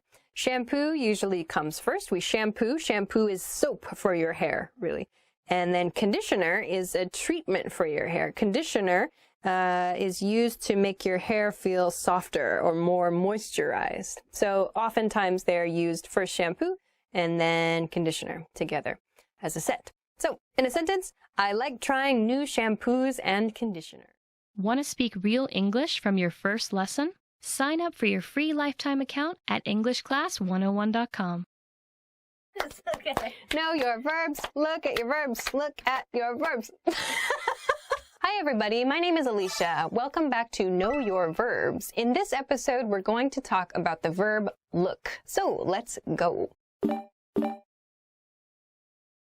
The basic definition of the verb look is to use your eyes, to use your skills of vision, to use your eyes, to look, to turn your eyes towards something, to use your vision is to look. The difference between the verb see, if you watched the see episode of Know Your Verbs, see means to perceive something with the eyes. Look means like to focus the eyes on something, to direct your attention towards something. Whereas see is like to take in something, to perceive, to gain information with the eyes. Look is just focusing your attention on something. Conjugations. Let's check out the conjugations of this verb. Present tense, look or looks. Past tense, looked. Past participle, looked. Progressive or continuous tense, looking. So let's check out some of the additional meanings of the verb look. First, to appear in accordance with. Here are some examples. She's had a rough year. Yeah, she looks it. Burn. Second example, he's 60? He doesn't look it. Okay, so in these example sentences, look is referring to matching some other information about a person or about a condition, about a situation. So in this case, in the first example sentence, we hear, she's had a rough year. And then the response to that is, yeah, she looks it. So it means it, in other words, the it here means as though she's had a rough year. She looks, meaning she appears in accordance with the fact she has had a rough year. But that's a very long thing to say. Instead, we say, yeah, she looks it. Her appearance suggests what you have just said. She's had a rough year? Yeah, she looks it, where it equals rough year. And looks shows that matches. So her look matches this rough year fact we've learned about her. The second sentence is similar. Someone says, he's 60, meaning he's 60 years old. But we hear the negative response, he doesn't look it, meaning he does not appear as a 60-year-old man, meaning, in other words, he probably looks much younger than 60. He doesn't look it. Could be that he seems way, way older than 60 years old. Like if someone looks ancient, if someone has the appearance of a very, very old person, and you go, oh my gosh, he's 60? He doesn't look it. That's possible too. That's possible, I suppose. So you just have to gauge based on the intonation. So we can use an expression like that to mean someone is significantly younger or older. The next meaning is to seem. To seem. Here are some examples. This looks pretty tough. This is looking like it's going to be easier than I thought. In these example sentences, we can replace the verb look with seem, and the meaning stays the same. So this looks pretty tough has the same meaning as this seems pretty tough.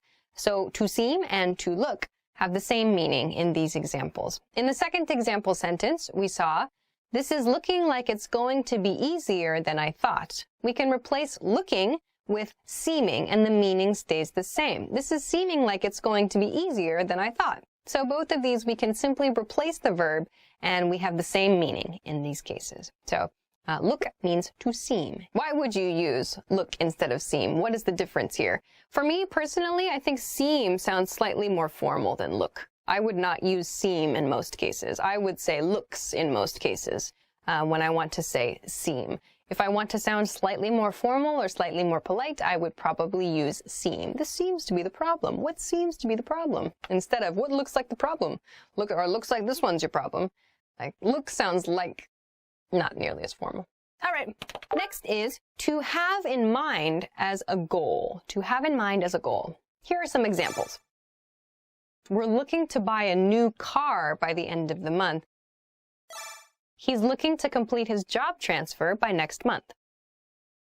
So both of these sentences define a goal. They explain a goal. We're also using the progressive form of looking. So that means we are in the progress of working towards a goal or in the progress of completing a goal. In the first example sentence, we're looking to buy a new car by the end of the month means our goal is to buy a new car by the end of the month, and we are currently trying to do that. But this is quite a long expression, so instead we use look. We are looking to buy a new car. I suppose we could replace this with the verb aiming to. We're aiming to buy a new car. Aiming. But aiming sounds rather formal, and looking is a little bit more casual. So we're looking to buy a new car. In the second sentence, he's looking to complete his job transfer by next month. We see the same thing. His goal is to complete his job transfer, and his aim is to do it by next month. So he is currently working towards his goal. He's looking to complete something. We use it in the progressive tense to show he is currently trying to achieve this goal, to achieve this outcome. The next meaning is to express with your eyes or with your face. So you're creating an appearance with your eyes or your face, an expression, in other words. Here are some examples. She looked surprised. They look pretty angry. Here, both of these examples are talking about an expression, a facial expression, or some appearance that is created with the face or with the eyes. So in the first example, we see she looked surprised in past tense. This indicates that with her face, something about her face or her eyes showed surprise. She created a surprised face with her facial expression, in other words. So she looked surprised. In the second example, they look pretty angry, present tense. They look pretty angry means their facial expression appears angry. Something they are doing with their face or their eyes creates an angry look. Look is a noun here. So they look pretty angry is their expression appears angry.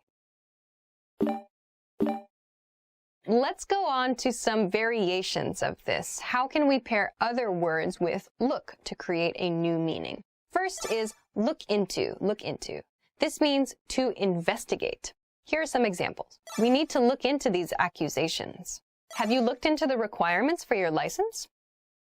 Both of these mean to examine or to investigate something. So in the first example sentence, we need to look into these accusations. Means we need to investigate these accusations. We need to maybe research. We need to search for more information about something. So look into kind of contains all of that. Find more information about something. But look into is much shorter and easier to say, to look into something. It does sound more casual. You could replace this with the verb investigate. We need to investigate these accusations instead of look into these accusations. Investigate sounds more formal than look into. In the second sentence, have you looked into the requirements for your license? We see the same thing. Have you investigated the requirements for your license? But investigated sounds quite polite, quite formal, so instead we use have you looked into, past tense. Have you looked into the requirements? Past tense shows investigation, but it doesn't sound so formal as investigate. The next variation is look the other way. Look the other way. This means to direct your attention away from something unpleasant. Here are some examples. You can't just look the other way while your boss mistreats the employees in your company. We shouldn't look the other way when our fellow humans are in trouble. So these example sentences show the use of look the other way, meaning to look away from something unpleasant. In the first example about a boss mistreating employees in a company, it means We can't just turn our attention away from the mistreatment of the employees in the company, or we should not do that. That's a bad idea. We should not direct our attention away from this unpleasant situation. If there's a bad situation there, we should not ignore that situation. In other words, we should not look the other way. We should not turn our attention away from this bad situation. And in the second example sentence, we shouldn't look the other way when our fellow humans are in trouble. It's a more general statement, but if other humans, fellow humans, other people are in trouble, we should not ignore it. We should not ignore it. We should not turn our attention in another way. Okay, so I hope that this video helped you level up your understanding of the verb look. If you have any questions or comments or know some other uses of the word look, please let us know in the comment section below this video. Thanks very much for watching this episode of Know Your Verbs. If you liked the video, give it a thumbs up, subscribe to the channel, and check us out at EnglishClass101.com for other good things too. Thanks very much for watching, and I'll see you again next time. Bye-bye. So many verbs. Look. Yeah. I am your father. Look at that. Look at that. Look at that. Look at that. Extremely correct use. Yep. Excellent work, French tour guide. Examine. I looked away. I went, I didn't realize how much I used the verb look. Oh my gosh. Oh my gosh. Look. Hi everybody, my name is Alicia. Welcome back to Know Your Verbs. In this episode, we're going to talk about the verb keep. Let's get started. The basic definition of the verb keep is to have in possession. So like to own something or to hold something is to keep. Here are the conjugations for this verb.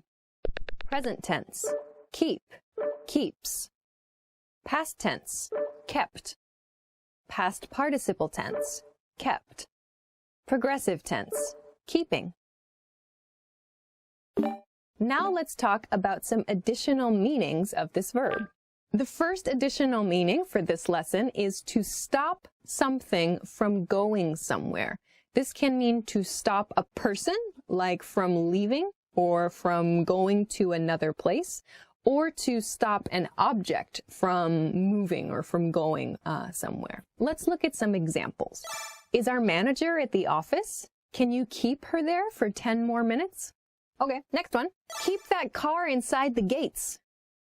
So don't let it go outside the gates. Keep it inside the gates. Meaning number 2, additional meaning number 2 for the verb keep, to cause to remain in a condition or to cause to remain in a situation. Let's look at some examples. Sorry to keep you waiting. So here, sorry to keep, sorry to make you stay in the waiting condition, in the waiting situation. Sorry to keep you waiting. The boss has kept us wondering about changes for months. That was past participle. The boss has kept us wondering.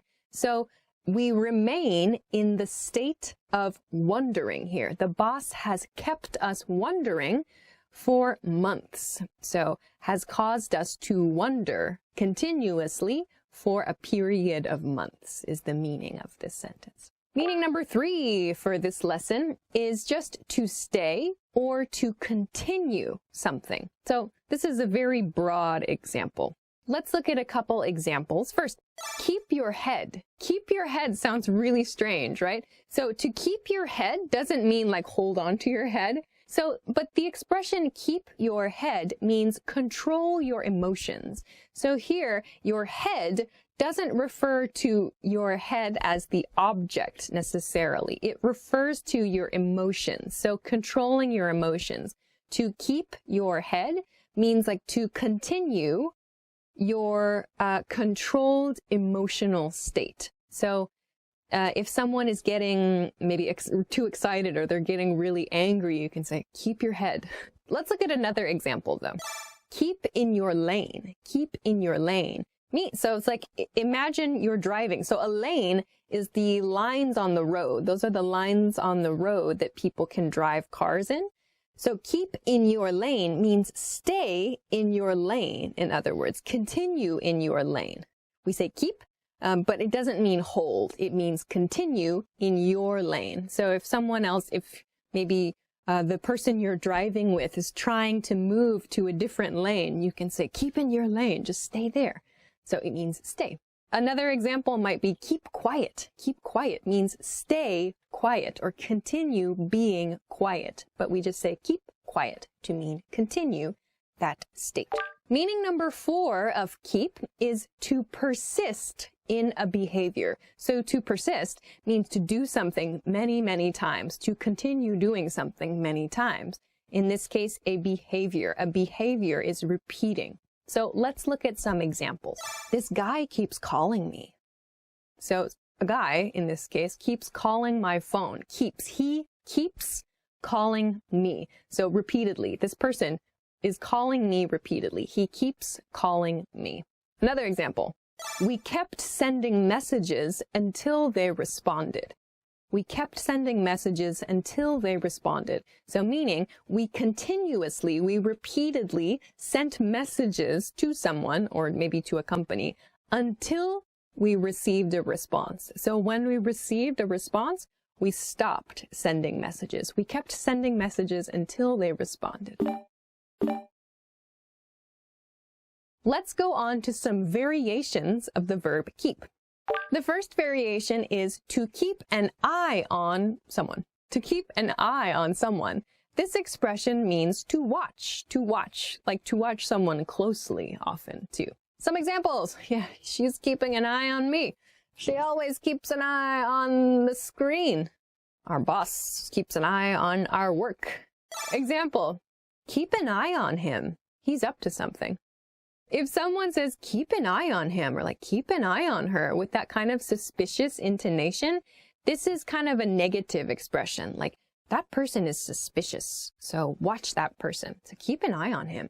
But if you say it with an upward intonation, kind of happy, like, whoa, keep an eye on him, he's doing exciting things. That means, like, you should watch that person and expect something positive. Like, we have positive expectations for that person. So this is an important phrase to listen to the intonation. Okay, next example of that though. I'm keeping my eye on you. I'm keeping my eye on you. So again, this is an expression where intonation is important. I'm keeping my eye on you and I'm keeping my eye on you have very different meanings. So I'm keeping my eye on you with that downward intonation sounds suspicious. I'm suspicious of you. I'm keeping my eye on you. If, however, we emphasize you with that kind of upward intonation in the sentence, I'm keeping my eye on you, it sounds like I'm expecting good things from you. I'm going to watch you with positive expectations. The next variation is to keep one's eyes open, to keep my eyes open, to keep your eyes open. So to keep your eyes open, I use this actually a lot in like live streams, I think. I say like, keep your eyes open for that, or like, keep an eye out for that. So actually you can use keep your eyes open or keep an eye out. It's sort of a weird expression. So let's start with keep your eyes open. So plural eyes, 2 eyes. Keep your eyes open, usually for a thing. Keep your eyes open for new ideas. Or, I'll be keeping my eyes open for the exciting announcement. So that means I will be watching for an announcement. Or please watch for new ideas in the first example sentence. So, keep your eyes open means watch for something. Watch for something. The expression keep an eye out for means the same thing, but we use the singular eye. So, keep an eye out for new ideas. Keep an eye out for an exciting announcement. We can use either the singular or the plural, I or eyes. So, did you learn a little bit more about the word keep? I hope so. If you have some other meanings, or if you know some other variations, have any questions, or if you want to try to make an example sentence, please feel free to do so in the comment section. Of course, if you like the video, please give us a thumbs up. You can subscribe to the channel, and you can check us out for more good resources at EnglishClass101.com. Thanks very much for watching this episode of Know Your Verbs, and we'll see you again soon. Bye!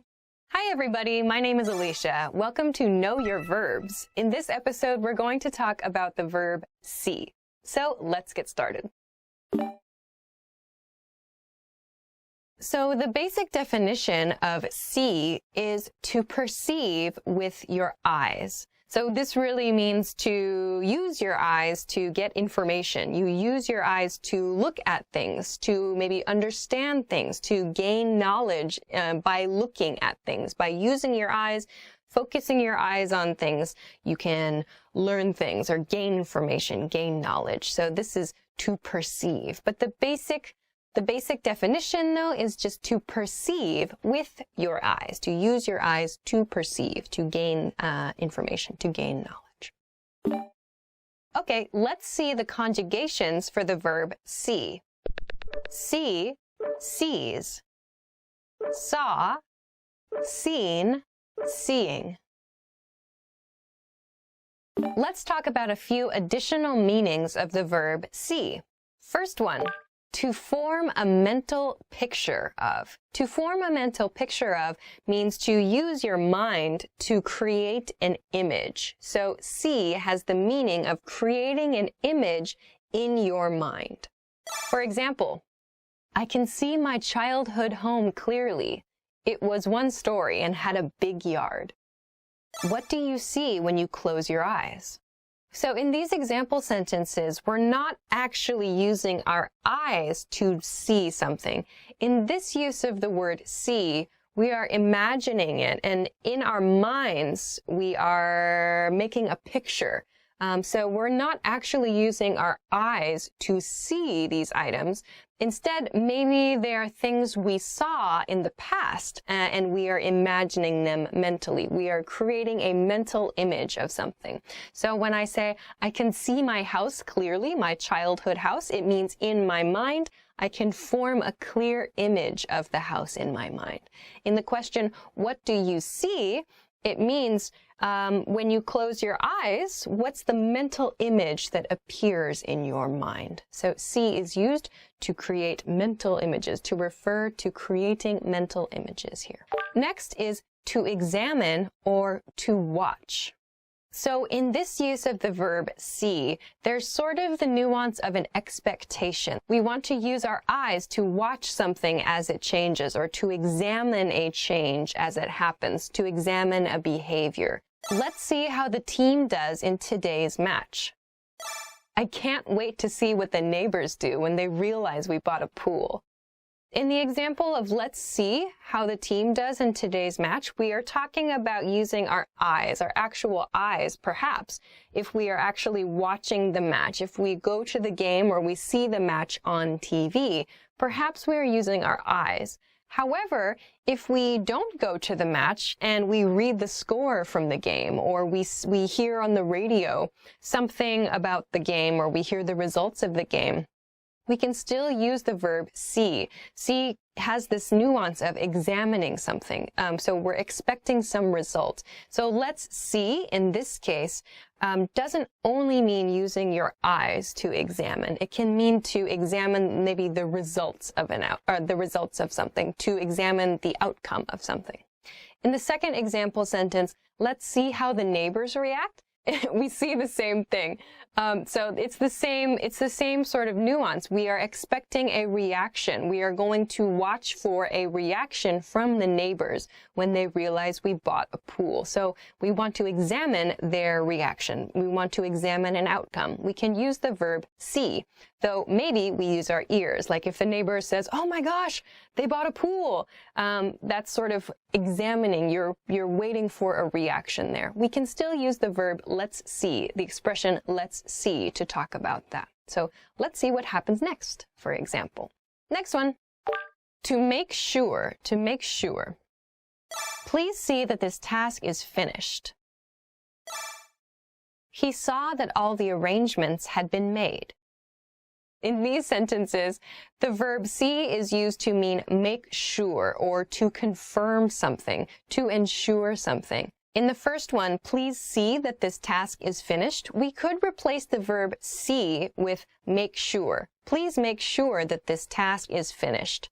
So that's a very clear sentence. Please see is just a shortened way of saying make sure. Please see that this task is finished. Please ensure that this task is finished. We can replace the verb here. The second example sentence is the same. He saw that all the arrangements had been made. So he made sure that all the arrangements had been made. In these example sentences, see is replacing the expression make sure or ensure. So we can use see to mean the same thing. It's just a shorter way of saying make sure. Next, to find acceptable or attractive. What do you see in him? What do you see in her? I don't understand what you see in this restaurant. It's terrible. What are the qualities you perceive in that person, or the qualities that you can detect in that situation?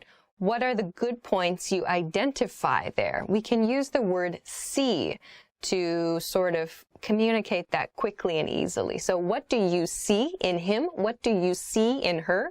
Is a much shorter way of saying, what do you find attractive about him or her? What do you find appealing about him or her? Or what characteristics of that person attract you to that person? Saying, what do you see in him? What do you see in her? Is a much shorter way of saying, what qualities do you find attractive in that person?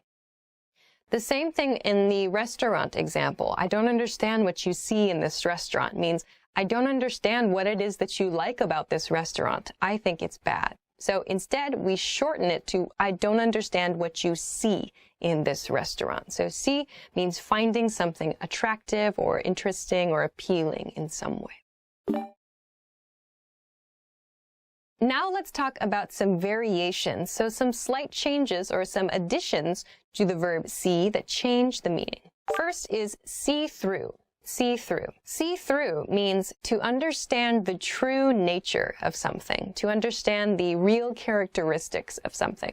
He saw through my attempts to work with him and asked me on a date. My boss saw through my lie and scolded me for faking sickness. So here we see the use in the past tense in the first example sentence. He saw through my attempts to work with him, meaning he saw the true nature of what I was doing. So he saw through my attempts to work with him and asked me on a date. So in the situation, maybe the speaker was trying to spend time with the he in this situation and was asking maybe to work together a lot. But he, in the situation, saw to the true nature of the speaker's request, saw the true characteristics or the actual desire there, and asked the speaker on a date. So in this sentence, we understand that there was a different motivation, so something below the surface of the initial action that was happening. So the other person in the situation understood the other motivation, the motivation below the surface motivation.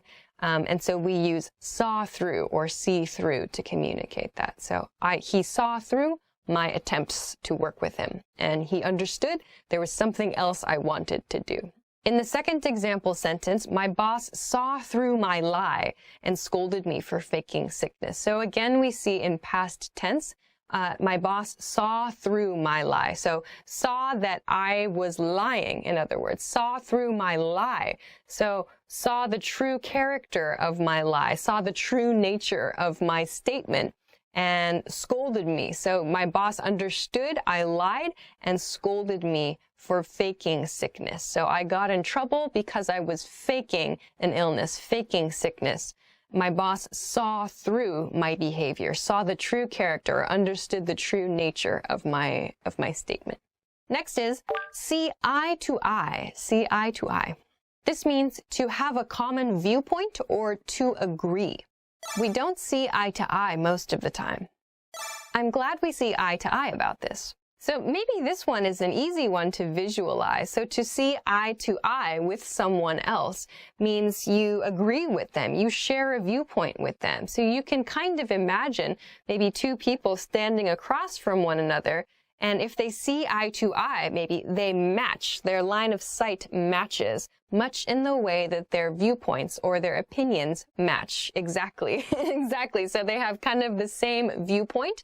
They can see eye to eye. So their eyesight maybe matches, their opinions match. So to see eye to eye, We can say, I'm glad we see eye to eye about this, meaning I'm happy we agree about this. Or in a negative, we don't see eye to eye most of the time, means we don't agree most of the time, or we have different opinions most of the time. All right, so I hope that this video helped you level up your knowledge of the verb see a little bit. If you have any questions or comments, or if you know another way of using the verb see, let us know in the comment section below the video. Thanks very much for watching. Please make sure to like the video, subscribe to the channel, and check us out at EnglishClass101.com for more good stuff. Thanks for watching this episode of Know Your Verbs, and we'll see you again soon. Bye-bye. We'll see you again soon.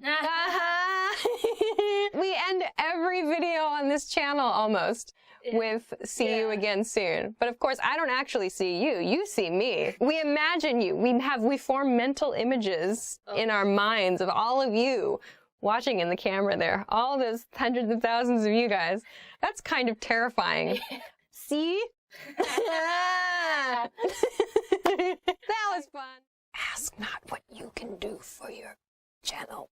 Ask what your channel can do for you. What? Hi, everybody. Welcome back to Know Your Verbs. My name is Alicia, and in this episode, we're going to talk about the verb ask. So let's get started. The basic definition of the verb ask is to make a request. To make a request. Here are the conjugations. Present tense, ask, asks. Past tense, asked. Past participle, asked. Continuous or progressive, asking. Let's talk about some additional meanings of this verb. First is to require. Here are some examples. You're asking too much of us. They asked a lot of him this year. So in these example sentences, the verb ask means to require, or to require something from someone else. In the first sentence, you're asking too much of us means you're requiring too much of us, or you're requiring too much of something we are able to do. Asking too much shortens this expression. So it's not only require, but like requiring the capabilities, or requiring something a person or a machine or an object is able to do. So require, yes, but also require plus capabilities. In the second sentence, we see this as well. So the second sentence was, they asked a lot of him this year. So they required a lot of him. We can't quite replace require for asked here. But we can, the nuance here of ask is they required a lot of his capabilities, or they required a lot of work from him this year. So asked instead condenses all of that, requiring him, requiring his work or his service or something. So we condense all of that into one word, ask, here. The next meaning is to set as a price. Here are some examples. The seller is asking $10,000 for the boat. She asked for $100 for her old laptop. All right, in both of these example sentences, ask shows the price of an item, the price a seller chooses for an item, or the price the seller hopes to receive for an item. It's the price that the seller has set for something. In the first example, we see asking in the progressive or the continuous tense. The seller is asking $10,000, meaning the seller currently hopes to receive $10,000 for the boat. So if it's helpful, you can imagine the seller asking the buyer for this amount, the seller requesting this amount from the buyer for this amount. So the seller is asking for $10,000 for the boat, but we remove the preposition for. Asking $10,000 for the boat is essentially requesting the seller for $10,000. So requesting the seller for is like a long way of saying this expression. We can shorten this to asking. The buyer is asking $10,000 for. In the second example sentence, we see she asked for $100 for her old laptop. So in this example sentence, we do see the preposition for. She asked for $100 for her old laptop. We can include the preposition for, but it is okay to drop it in these cases where it is clear that the meaning is a price for an item. So she asked is past tense. So a past tense situation, she wanted to receive $100 for her old laptop, meaning she asked for or she requested the buyer pay $100 for her old laptop. So requested the buyer pay is shortened to asked for in this case. So we can use it with or without the for preposition. The next meaning is to call on for an answer. Here are some examples. He asked his boss about the upcoming changes. She asks her neighbors for help every year.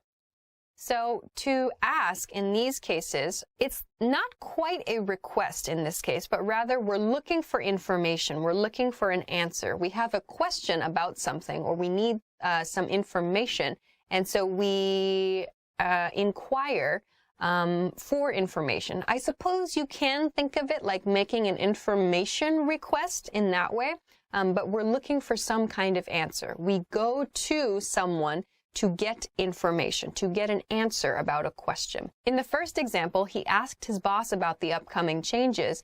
The information he wants is about these changes, maybe at his company. So he asks means he's looking for an answer. He asked his boss for information. He's looking for an answer about something. In the second sentence, she asks her neighbors for help every year means she's looking for answers, something she needs an answer to. She's looking for help. She's looking for assistance, answers for some problem that she has.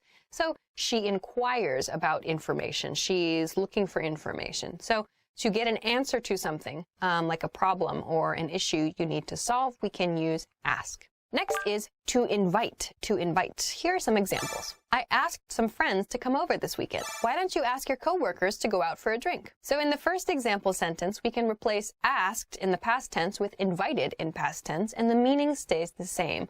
I invited some friends to come over this weekend. We can use invite, of course, if we want, but invite sounds slightly more formal than ask. Instead of using the more formal invite, we can use the more casual ask, like I asked some people to come over this weekend. Sounds slightly less formal than invited. In the second example sentence, the same thing is true. Why don't you ask your coworkers to go out for a drink? We can replace ask here with invite. Why don't you invite your coworkers out for a drink? Again, invite sounds slightly more formal than ask. So ask sounds a little bit more casual, so it sounds maybe a little bit more natural and a little more friendly than the word invite. Okay. Now let's look at some other words we can add to ask to make different meanings. First is ask for it. Ask for it. This means to behave in a way that invites punishment or retribution. So retribution means like it can refer to punishment, or it can refer to a reward as well, but in this case it's more for a negative reaction, Let's look at some examples. The drunk guy in the bar is shouting at everyone. He's really asking for it. Your boyfriend broke up with you? Well, you kind of asked for it. You never made time for him. So in these example sentences, we see some behaviors that maybe invite punishment or that invite a negative outcome. In the first example, a drunk person in a bar is shouting at everybody. So the speaker says he's really asking for it, meaning the drunk guy is inviting punishment, is inviting a negative outcome because of his behavior. He's really asking for it. We see that this is used in the progressive form. He's asking for it, meaning that his current behavior, the behavior he is showing now, is inviting punishment or is inviting a negative outcome. In the second sentence, where a speaker is probably having a conversation with someone, they say, you broke up with your boyfriend? Well, you kind of asked for it, past tense, because you didn't make time for him. You didn't make any time for him shows that perhaps in the past, the listener did not behave in a way that invited a positive outcome, meaning you asked for your boyfriend to break up with you, or you invited this negative outcome because of your actions. You did not make time for your boyfriend, therefore he broke up with you. So you did not have the correct behavior. You invited a negative outcome because of your actions. Okay, the next one is ask for trouble. Ask for trouble. This means to behave in a way that is likely to end in trouble. This is very similar to ask for it, but instead of just receiving punishment, it could just be a troubling situation that results. Let's look at some examples.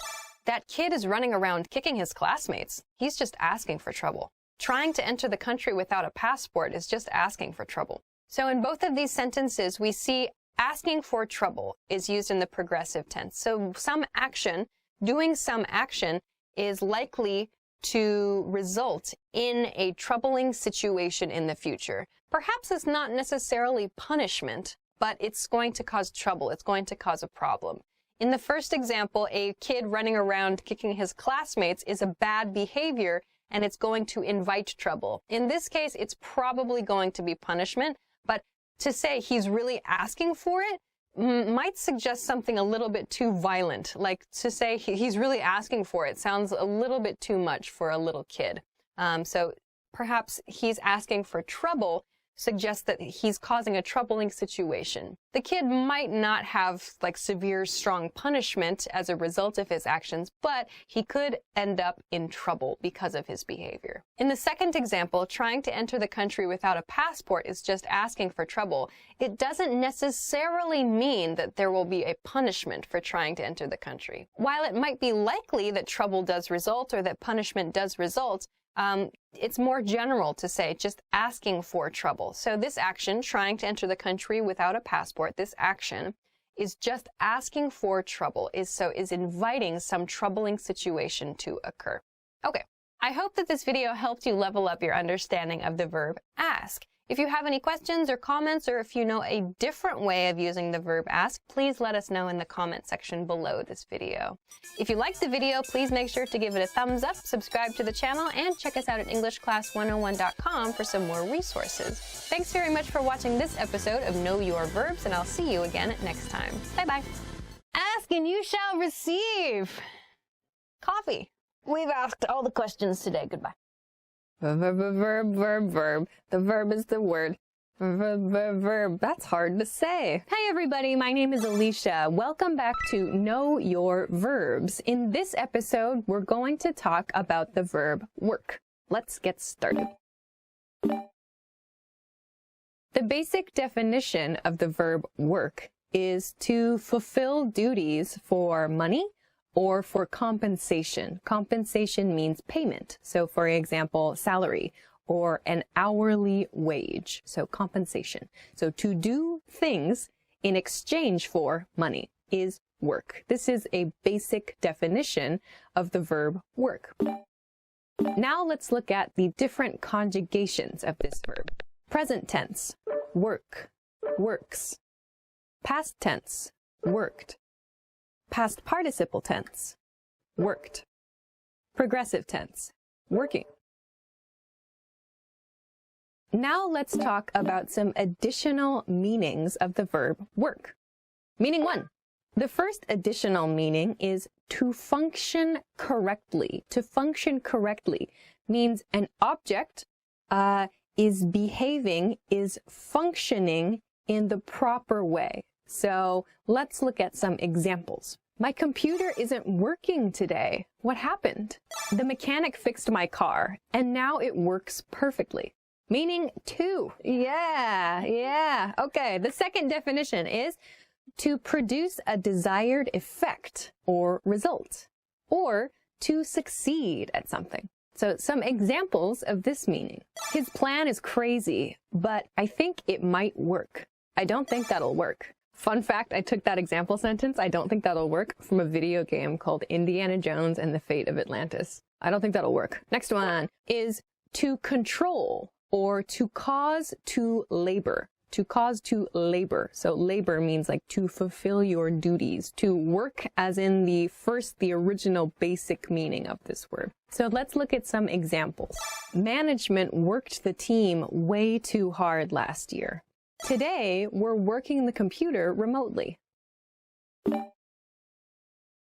Now, let's look at some variations. The first variation is work on, work on. Work on means to try to affect, or like to try to influence, to try to persuade someone. Some examples of this. Politicians often work on voters' fears. So to work on someone's fears. It's like they're affecting that. They are trying to persuade people by focusing on their fears in this example sentence. The movie works on viewers' sympathy. So here, works on, the movie works on means the movie kind of is affecting the sympathy of the viewer. And then as a result, influence happens. So a change in emotion happens in this way, to work on. The second variation is work out, work out. So work out means to exercise. Work out can mean to lift weights, to jog, to do sports, whatever. Work out just means exercise. Examples of this, I never work out. She's been working out 3 days a week for the last year. Overachiever. The third variation for this lesson is work up, work up. So work up means to gradually make progress, but with difficulty. Examples of this, he worked up to asking the girl on a date. She worked her way up to becoming CEO of a company. So to work up to something is like slowly and with difficulty making progress. So we can split this phrasal verb, like she worked her way up, or he worked up to asking the girl on a date. So we pair work with the preposition up in this example. Okay, do you know a little bit more about the verb work? If you have any other variations, or if you know a different meaning of the verb work, or if you just want to practice making a sentence with this verb, please feel free to do so in the comment section. All right, if you liked the video, please make sure to give it a thumbs up, subscribe to the channel if you haven't already, and check us out at EnglishClass101.com for some other good study resources. Thanks very much for watching this episode of Know Your Verbs. We'll see you again soon. Bye. We can work it out. We're working now. Live to work, work to live. Which will you be? Her pen works. It's true. She just drew a picture of me. Do it now. Have you ever thought about how much you think about thinking? Hi everybody, my name is Alicia. Welcome to Know Your Verbs. In this episode, we're going to talk about the verb think. So let's get started. The basic definition of think is to have in the mind. So something you can keep in your mind, like an idea or an image. Something you keep in your head, something in your mind, something in your brain. So to keep in the mind is think, to think. This is the basic definition of think. So let's look at the conjugations of the verb think. Present tense, think, thinks. Past tense, thought. Past participle, thought. Progressive or continuous tense, thinking. Think, thinks. Thought, thought. Thinking. Okay, let's look at some additional meanings of the verb think. First is to consider or to reflect on or to ponder. It means consider something carefully or spend time considering something. So ponder means to think for a long time or to think hard about something. So consider carefully, reflect on. Examples. Can I have a day to think about this? He's thinking about what to do next. So in these example sentences, can I have a day to think about this? Taking one day to reflect on something, like before you make a decision, is a pretty common thing to do before like a big decision. So can I have a day to think about this means, can I have a day to consider this carefully? Or can I have a day to ponder this? In the second example sentence, he's thinking about what to do next means he's considering carefully his next step. He's considering carefully what he should do next. So thinking is used in the progressive tense here to show that he is currently, at this time, considering something carefully. But to consider carefully, we can make shorter and use the verb thinking. He's thinking about what to do next. Okay. Next is to create something by thinking, or to create something by considering. We usually use this with the word up after the verb think. We thought up so many crazy party ideas in college. She thought up a plan for product promotion. So both of these example sentences mean to create something by considering it in your mind. So in the first example sentence, we thought up crazy ideas for parties in college, means we designed something using our brains. We considered something and created an idea. We created something by thinking. So to think up blah, blah, blah. So we thought up crazy party ideas. So we designed crazy party ideas by thinking about them, by considering things in our minds. In the second example sentence, we see the same meaning, but for a business situation. She thought up a plan for product promotion. So in this case, past tense, she thought up, she designed a plan for product promotion. But when we say designed, it sounds maybe like she planned something on a computer, perhaps. When we use she thought up, it means she used her mind. She considered the ideas she had and created a plan in her mind for promotion of the product. So thought up uses the mind to create something. Next is to have as an expectation. To have as an expectation, to expect something. I didn't think you'd arrive so quickly. We thought it would take a lot longer to finish dinner. So in the first example sentence, we didn't think you'd arrive so quickly. It means the speaker expects that the listener would take longer to arrive, or the listener was going to arrive later than they actually did. So the speaker in this case had the expectation that the listener was going to arrive later. So they used the negative. We didn't think you'd arrive so quickly. So we didn't expect you'd arrive so quickly. We can replace the verb think with expect here, and it creates the same meaning, the same nuance, really. But think sounds a little bit less formal than expect. So we didn't think you'd arrive so quickly. The second example sentence is, we thought it would take a lot longer to finish dinner. Again, we had the expectation it would take a lot longer to finish dinner. We can replace the verb thought, past tense, with the past tense expected. We expected it would take a lot longer to finish dinner. So in this way, think, or in past tense thought, is used in exactly the same way as expected here. The next meaning is to consider suitability. To consider suitability. Let's look at some examples. I've never thought of him like a manager. We're thinking of her for a higher position.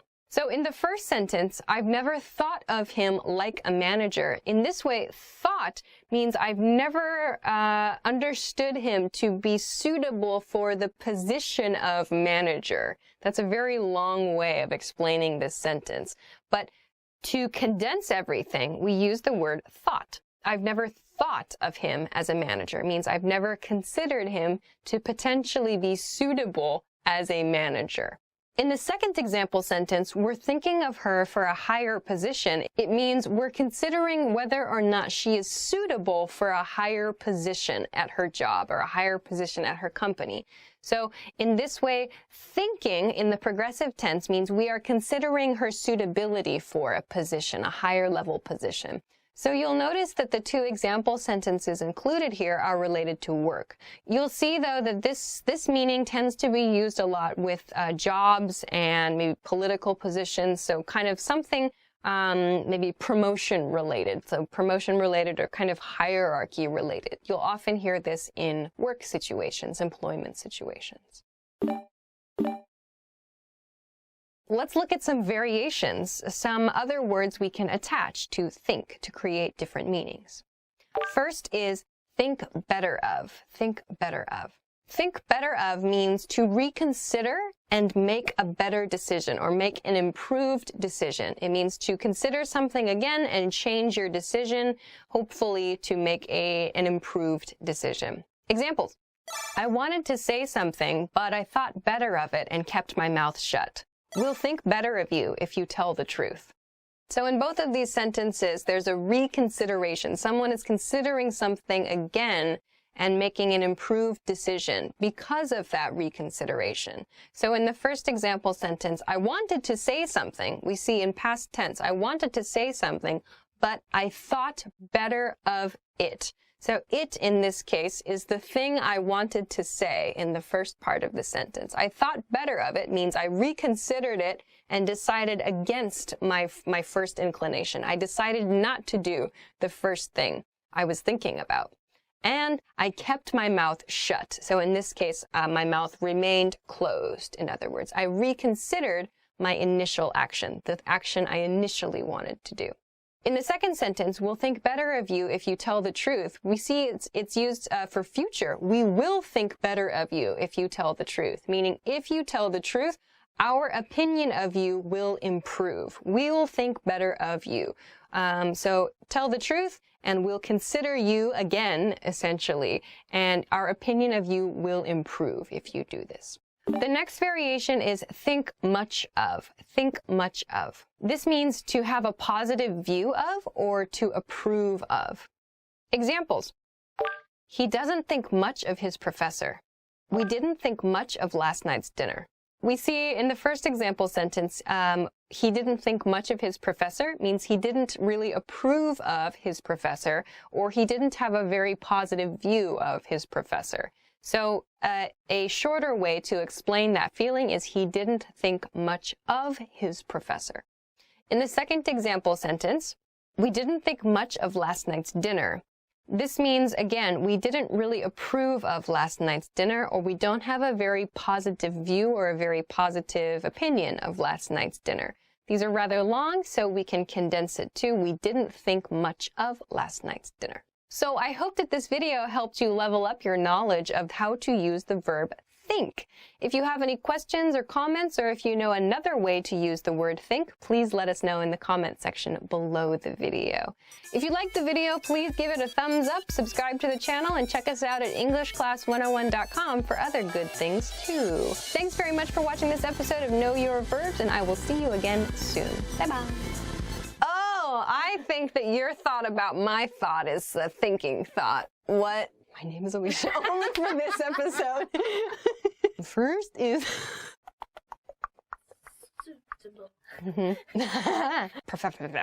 I'm thinking about summer. Gossip. Let's go. Oh my God. So the first phrase is, oh my God, so.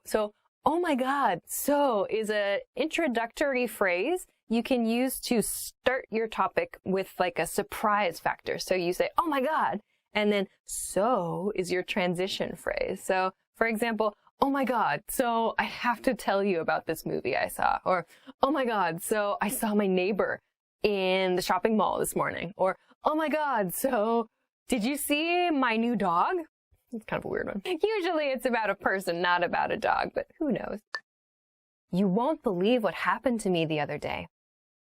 The next expression is, you won't believe what happened to me the other day. You won't believe what happened to me the other day. Meaning, something happened to you, and you think it's going to be a surprise to the person listening to you. You won't believe what happened to me the other day. So it's a very fast phrase because it sounds like you want to share very quickly. Like, you won't believe what happened to me. You can drop the other day if you want, or you can say, you won't believe what happened to me this morning. You won't believe what happened to me last night. You won't believe what happened to me this weekend. You won't believe what happened to me over my winter vacation. So that you won't believe what happened to me gets very, very quick and short. So examples, you won't believe what happened to me the other day. I ran into my ex-boss. Or, you won't believe what happened to me the other day. I tripped and fell down a flight of stairs. Or, you won't believe what happened to me the other day. I got a new parrot. Sure, I don't know. Maybe one of you can use that. Guess what? The next phrase is very short. The next phrase is like an exclamation, so an excited statement, and a question. Guess what? Guess what? So, guess what is inviting the listener to guess what happened to you. Guess what? The full question would be, guess what happened? Or guess what happened to me? But we only say, guess what? So, guess what? And sometimes the listener guesses, and sometimes the listener just says, what? Usually the listener just says, what? So meaning you should continue the story. So if you say, guess what? I quit my job. Or guess what? I saw my best friend with a new guy I haven't seen before. Another example, guess what? I got a new car. Something like that. So some kind of shocking, like, difficult to guess situation. I haven't told you about this yet. The next expression is, I haven't told you about this yet. I haven't told you about this yet. So have not becomes haven't. I haven't told you about this yet. So maybe you have told other people, but this specific person, maybe you have not told that person your news or some information yet. But this yet implies you are planning to, or you want to tell them this. So it's kind of creates a little suspense. I haven't told you about this yet. So we could use this like, I haven't told you about this yet. I'm going to France next summer. Or I haven't told you about this yet, but I broke up with my boyfriend last night. Or I haven't told you about this yet, but I'm throwing a big party for my coworker this weekend. Can you come? Other examples. I haven't told you about this yet. I saw my boss out for dinner with someone who's not his wife. Oh my God, that's not true. That's not true. Or I haven't told you about this yet. I heard that the company is gonna go bankrupt. Also not true. Okay, so those are some pretty juicy gossip. That's an expression we use. We say juicy gossip is something that's like really, really interesting gossip or a really interesting story about people. We say juicy gossip for that. Have you heard about? The next expression is have you heard about blah, blah, blah. Have you heard about can be followed with a noun phrase. Have you heard about a person? You can use a person. Or have you heard about a situation? You can use both. You can use an object too. So have you heard about the new iPhone? Or have you heard about the new office policies? You can use that for pretty much anything you want to inform your listener about. So have you heard about is usually said very quickly. Have you heard about? So the you becomes shortened to ya. Have you heard about? Have you heard about blah, blah, blah? So have you heard about the new secretary? Have you heard about our new boss? Or have you heard about my coworker quitting his job? Have you heard about the neighbors above us? They're moving. So you can use people here for gossip expressions, or you can use objects in this expression just to introduce something new. Very useful phrase. Have you heard about my mom? Sorry, Mom. I don't know why you came into that one. Okay. So the other day, the next expression is kind of like the beginning to a story. So maybe this can be for gossip. Maybe it can just be like a story, something that interesting or maybe boring that happened to you. The expression is, so the other day. So the other day. So the other day here means not today, some other day. Which day? It doesn't really matter. It's not really important, but we say the other day, some day in the past. This expression is used for it.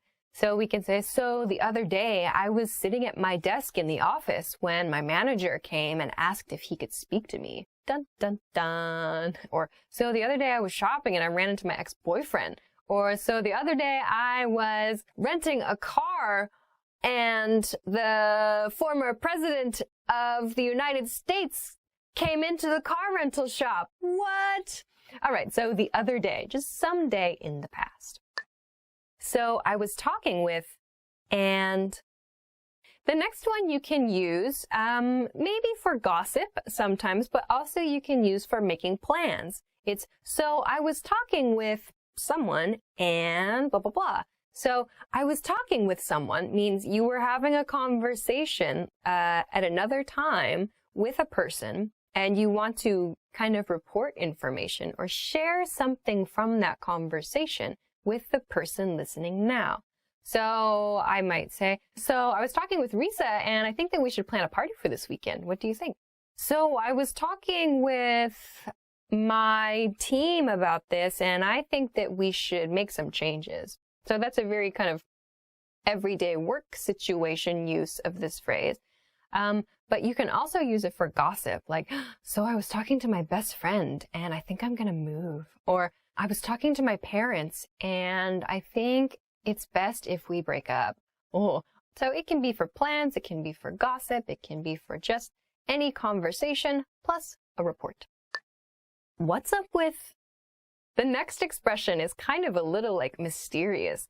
Then the expression is, what's up with blah, blah, blah. Usually, what's up with person for gossip, meaning there's like the nuance here is there's some problem, or it seems like something's wrong with this person. They're unhappy, they're sad, they're angry, some kind of negative emotion. We use this. So it's like, what's up with Stevens? I haven't heard from him lately. What's up with your brother? He seems really upset. Or what's up with your neighbor? Why is he so noisy? Or what's up with your boss? He's so strict. So it sounds like there's some problem. We usually use this intonation. What's up with meh, to introduce somebody who has a problem. We don't say, what's up? It's not that. It's not that sort of hello expression. It's an expression for a problem. You can also use a noun phrase that is not a person here, like, what's up with this new office policy? Or what's up with this new rule at work? Or what's up with this new item on the menu at this restaurant? It's super weird. So what's up with blah, blah, blah has sort of a negative nuance. You can use it for people to talk about strange behavior. What's up with you? Have you heard from lately? The next expression is, have you heard from blah, blah, blah lately? Have you heard from person lately? Have you heard from Stevens lately? I haven't seen him. Have you heard from your mom lately? Have you heard from your dad lately? Have you heard from your brother lately? Have you heard from your landlord lately? I don't know why you hear from your landlord, but have you heard from someone lately? There is sort of a little bit of an expectation that you are in contact with the person involved in this sentence. Like, you have some relationship. Maybe it's a family relationship, romantic relationship, professional relationship. There's some relationship with this person. And lately is like, have you heard from them recently, lately, in the last few days, in the last few weeks? So you can use this if, for example, you are looking for someone or you're worried about someone. You can use this here.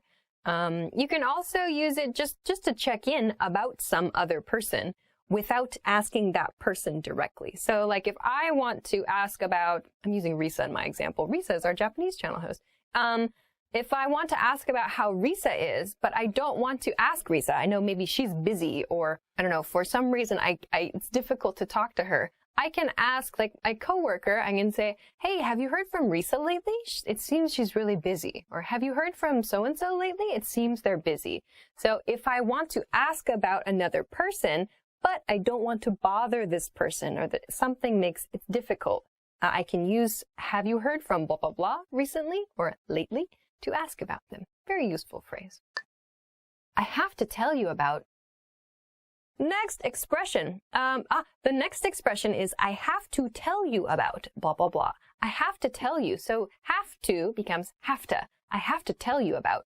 It has a nice sound. I have to tell you about blah, blah, blah. Or I have to tell you about something. So I have to tell you about my weekend.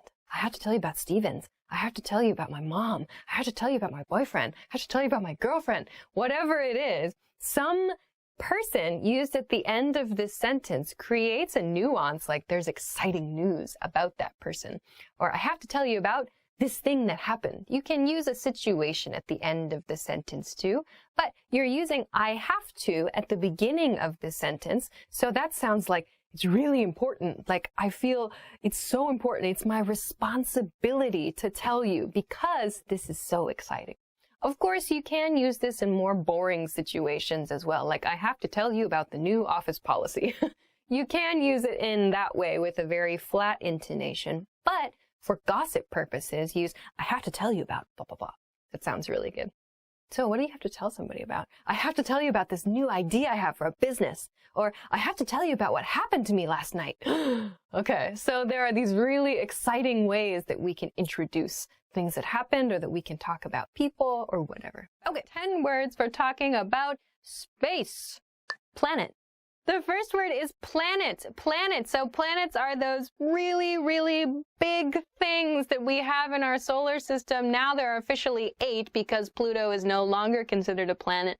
In my example sentence, Pluto used to be considered a planet. Star.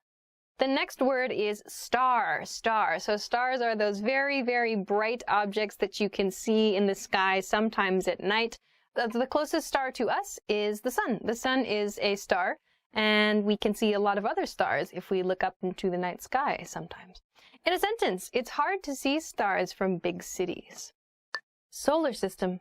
The next expression is solar system. Solar system. So solar system, in our case here on planet Earth, refers to the system of planets and objects which are near our star. So our solar system, now there are 8 planets in our solar system. Used to be 9 planets. Sorry again, Pluto. 8 planets in our solar system. And then we can talk about other objects which maybe enter our solar system, like comets, for example, or a meteor, or some other events might happen in space within our solar system. So our solar system is the area surrounding our sun and our planets that we know of. In a sentence, Mercury is part of our solar system. Comet. The next expression is comet. A comet is actually an icy body that is slightly melting and then releasing gases. So that's what produces that look, a comet. Okay, in a sentence, comets are really cool. Meteor. All right, so yes, the next word is meteor, meteor, or just meteor. So essentially, meteors are different from comets because comets are made of ice. Meteors, however, are made of rock. So these are 2 different kinds of objects that move around in space.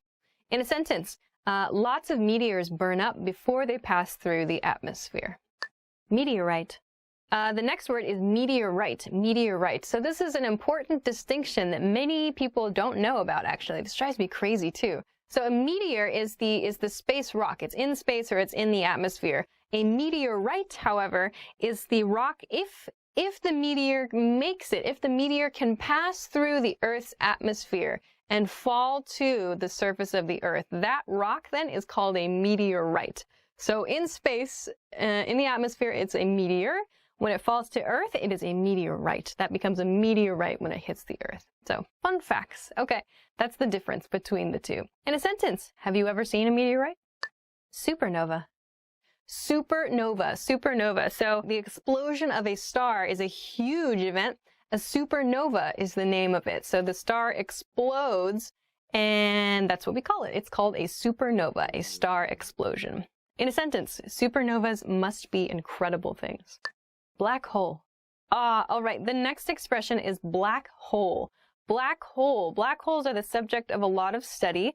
They have intense gravitational pull, so meaning they have very strong gravity. Black holes will pull other objects into them. It is said that time stops in a black hole, or if you get too close to a black hole, if you get too close to the event horizon of a black hole, you yourself will be pulled into that hole too. It's pretty crazy.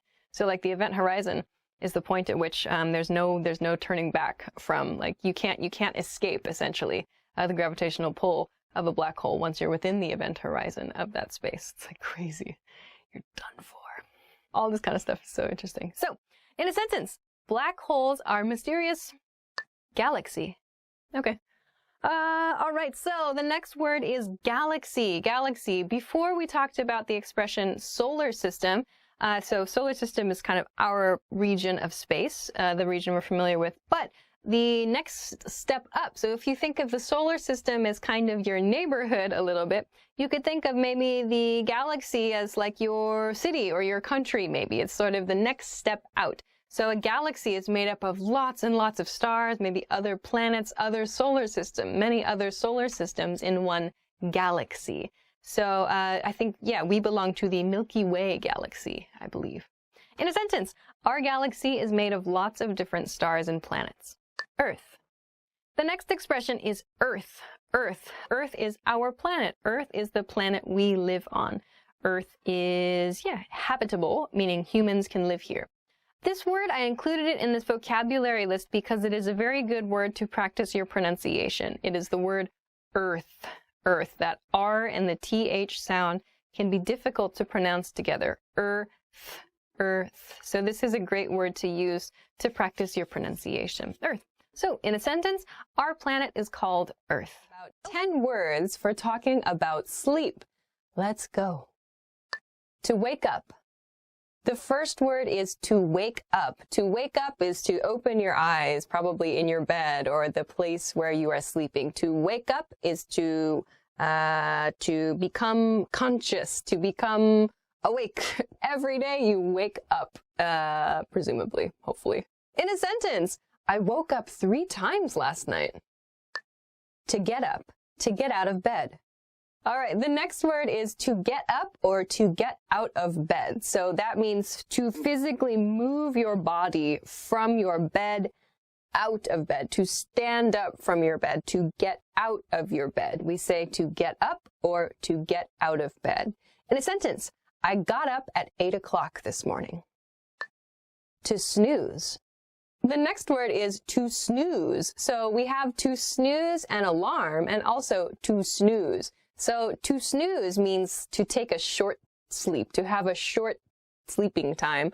Or to snooze an alarm is when your alarm goes off in the morning. You have a button. Most alarm clocks have some button you can press so the alarm will turn on again in 5 or 10 minutes or something. So to snooze an alarm is to ask your alarm to wake you up again a few minutes later. That's to snooze. So we have to snooze an alarm and to snooze, meaning like a short, light sleep. In a sentence, I always snooze my alarm at least once. That is usually true. To oversleep. The next word is to oversleep. To oversleep means to sleep too much or to sleep late. Actually, no, it doesn't mean to sleep late. To sleep late means just to sleep until a late time in the day. Oversleep means sleeping beyond the time you wanted to get up. So for example, if my alarm is set for 8 o'clock, but I wake up at 9 o'clock, I overslept. I slept beyond my wake-up time. So we can use oversleep to talk about times when you sleep too much. You sleep more than your body needs you to. So maybe your body needs, depending on the person, like 6 to 9 hours or so. But if you sleep like 14 hours, we can say that's oversleeping. You're sleeping too much. That's the nuance here. In a sentence, I overslept on my first day of work. Nap. The next word is nap. Nap is a short sleep. So a nap is maybe 30 minutes, 1 hour, just a short sleep, a short rest. So a lot of people will take a nap in the afternoon, for example, or maybe children actually take naps, for example, in preschool or when they're very, very young. They have an afternoon nap, a short sleep, just like an hour or so, I imagine. In a sentence, I love naps. Actually, I do like naps. I don't like naps because when I take a nap, it becomes a sleep. It's always like I wake up 4 hours later and I'm like, okay, well, I've destroyed my sleep schedule. Dream. The next word is dream. Dream. So dreams are those visions, those images you see, those maybe experiences it seems like you have when you are asleep. In a sentence, I always have weird dreams. Nightmare. So the next word is nightmare. Nightmare is a word which means bad dream or scary dream, negative dream. So children maybe have nightmares a lot. They wake up crying or they're really upset by nightmares, monsters, terrifying things happening, and so on. In a sentence, do you ever have nightmares? To go to bed. The next word is to go to bed. So before we talked about to get up or to get out of bed, this is the opposite. To go to bed means to get in your bed, to try to go to sleep, to go to bed. In a sentence, I usually go to bed fairly late. To hit the hay, to hit the sack. The next expression is kind of a slang expression. We have to hit the hay and to hit the sack. These both mean to go to bed. They both mean to try to fall asleep, but we just use them in more casual situations. The image here of hit the hay is with your body hitting hay, like laying down in hay. I believe historically because hay was used to stuff things that people slept on. So that's why we have this expression to hit the hay with your body. Same thing for to hit the sack. So a sack full of something soft to sleep on is where this expression comes from. In a sentence, I think I'm going to hit the hay. To fall asleep. The next expression, it is to fall asleep. To fall asleep, you're in bed and you lose consciousness. You stop being aware. You are asleep. In that moment, we say you fall asleep. In a sentence, it takes me a long time to fall asleep. All right. Want to speak real English from your first lesson? Sign up for your free lifetime account at EnglishClass101.com. Top 10 must-know prepositions and conjunctions for English learners. Let's get started. To. I threw the ball to my dad. To is sort of directional. It's saying that it's going towards something. I wrote a letter to my mother. I went to the mall. I went to the park. My mom asked me to go to the store to buy some bread. To a destination, to a person. From is the opposite of to. From implies where it's coming from, the place of origin. So if I'm going to the mall, I'm coming from my house. This letter is from my daughter. From. How long does it take you to get from your house to your job? To and from. They go together. With. It means together with something. I am at the movies with my friend. I went out to eat with my friends. I go shopping with my boyfriend. With means you are together with something. I like to have grilled cheese with tomatoes on it. I'm here with my book at. At is a very short word. I always go to bed at 11 o'clock, if I'm lucky. I usually go to bed at around 1 in the morning, unfortunately. I get very little sleep. At specifies a time or a place. Let's go to the movies at 2 in the afternoon. I'm at home right now. Where are you? We decided to meet at the beach. It's a pinpoint of time or location. In means you are inside of something or in the middle of something. It means being immersed in something. I am in bed right now. The cat is in the box. The child is in the tree. The plane is in the sky. I graduated school in 2019. In. On. I left the book on my desk. On means on top of. I like ketchup on my fries. So that means my French fries are here and I like to put ketchup on them. The man is on the roof. The car is on the street.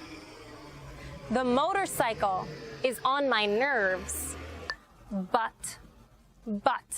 I think I remember her name, but I'm not sure. But is a way to add a negative to a sentence. So, for example, I really love eating cake, but I don't eat it often because it's not healthy. I'd love to go to the movies with you, but I have too much work to do. I really like you, but I don't want to date you. And is a very common word you will hear all the time. It's a way of adding on a new subject or thing to your sentence. I love candy and pizza. I'm hungry and I'm tired. My friend moved to Spain and I moved to Canada. I love playing outside and I love being inside.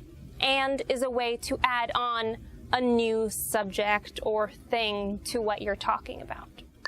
So, I have a toothache, so I went to the dentist. So is a way of adding an example. Another way to say, because of this, I did this. You say something, and then you add so, and then what follows is the effect. So there's the cause, so the effect. So, I was feeling very hungry, so I had some pizza. This video is going to be pizza themed, everyone, apparently. I was really tired, so I took a nap. I was in the mood for some adventure, so I got on an airplane and flew to Mexico. That sounds nice. Or is a way of presenting a choice. So for example, you can either have pizza or you can have candy. I don't know if I should go to the movies or if I should go to the mall. Which color do you like better, red or green? It presents differences of choice. Today's video is on words Americans overuse. I haven't seen these words yet, but apparently it's going to be a series of words that we as Americans, I'm American, we overuse. We use too often. So let's start. The first word is definitely. Definitely is definitely a word that Americans overuse. We use it to put emphasis at the end of a phrase, to put emphasis at the end of a sentence, as in, oh, that party last week was so great. Yeah, definitely. Or to agree with somebody like that. Oh, God, literally. Just in the last few days, I've seen the word literally so many times on the internet and used in just such stupid ways. The word literally means actually or truly something. This is literally the best hamburger I've ever eaten. So literally meaning truly or actually would mean that in that person's entire life, that is the best hamburger they've ever eaten. However, it gets misused a lot in sentences, like George Bush was literally supporting the war in Iraq or something like that. Taking a phrase like that literally would have to mean that, you know, the former president would be, you know, physically supporting a war with his body. Onward? Onward. Hilarious. Hilarious is the next word. I like to use the word hilarious when something is actually funny. Hilarious, of course, means something that is really funny, super funny. It's a step above funny, maybe 2 steps, 3 steps, I don't know. However, people like to use this word in place of laughter. So, for example, friends are talking, and instead of just laughing, the friend will say, "That's hilarious." Well, if it's so hilarious, just laugh. Oh, this must be the last one, because this is the worst one. This word is like. I've probably said it several times already today. For the purposes of this video, the word like is used as a filler word. So it's the same as something such as or for example. We use like as a filler word when we're trying to think of something. It's not uncommon to hear the word repeated like 3, 4, 5 times in a row when someone is thinking. They'll say, "Oh, you know that party that I went to? Do you know who was there?" It just invades your speech sometimes when you're trying to think of something and no other filler words come out, but the word like does. This wasn't the last word. There is another one. Seriously. Seriously is used. Oh, it's good for anytime you receive bad news. Well, not from your boss. It's a really casual word. But if you hear something like your friend lost their job, and you can sympathize with them or maybe empathize with them by saying, "Seriously? Oh, that's too bad." Or, "Oh, tell me, like, all your problems." Oh my God, I just used like. God. Oh, I hate myself. Is that the end? Want to speed up your language learning? Take your very first lesson with us. You'll start speaking in minutes and master real conversations. Sign up for your free lifetime account. Just click the link in the description.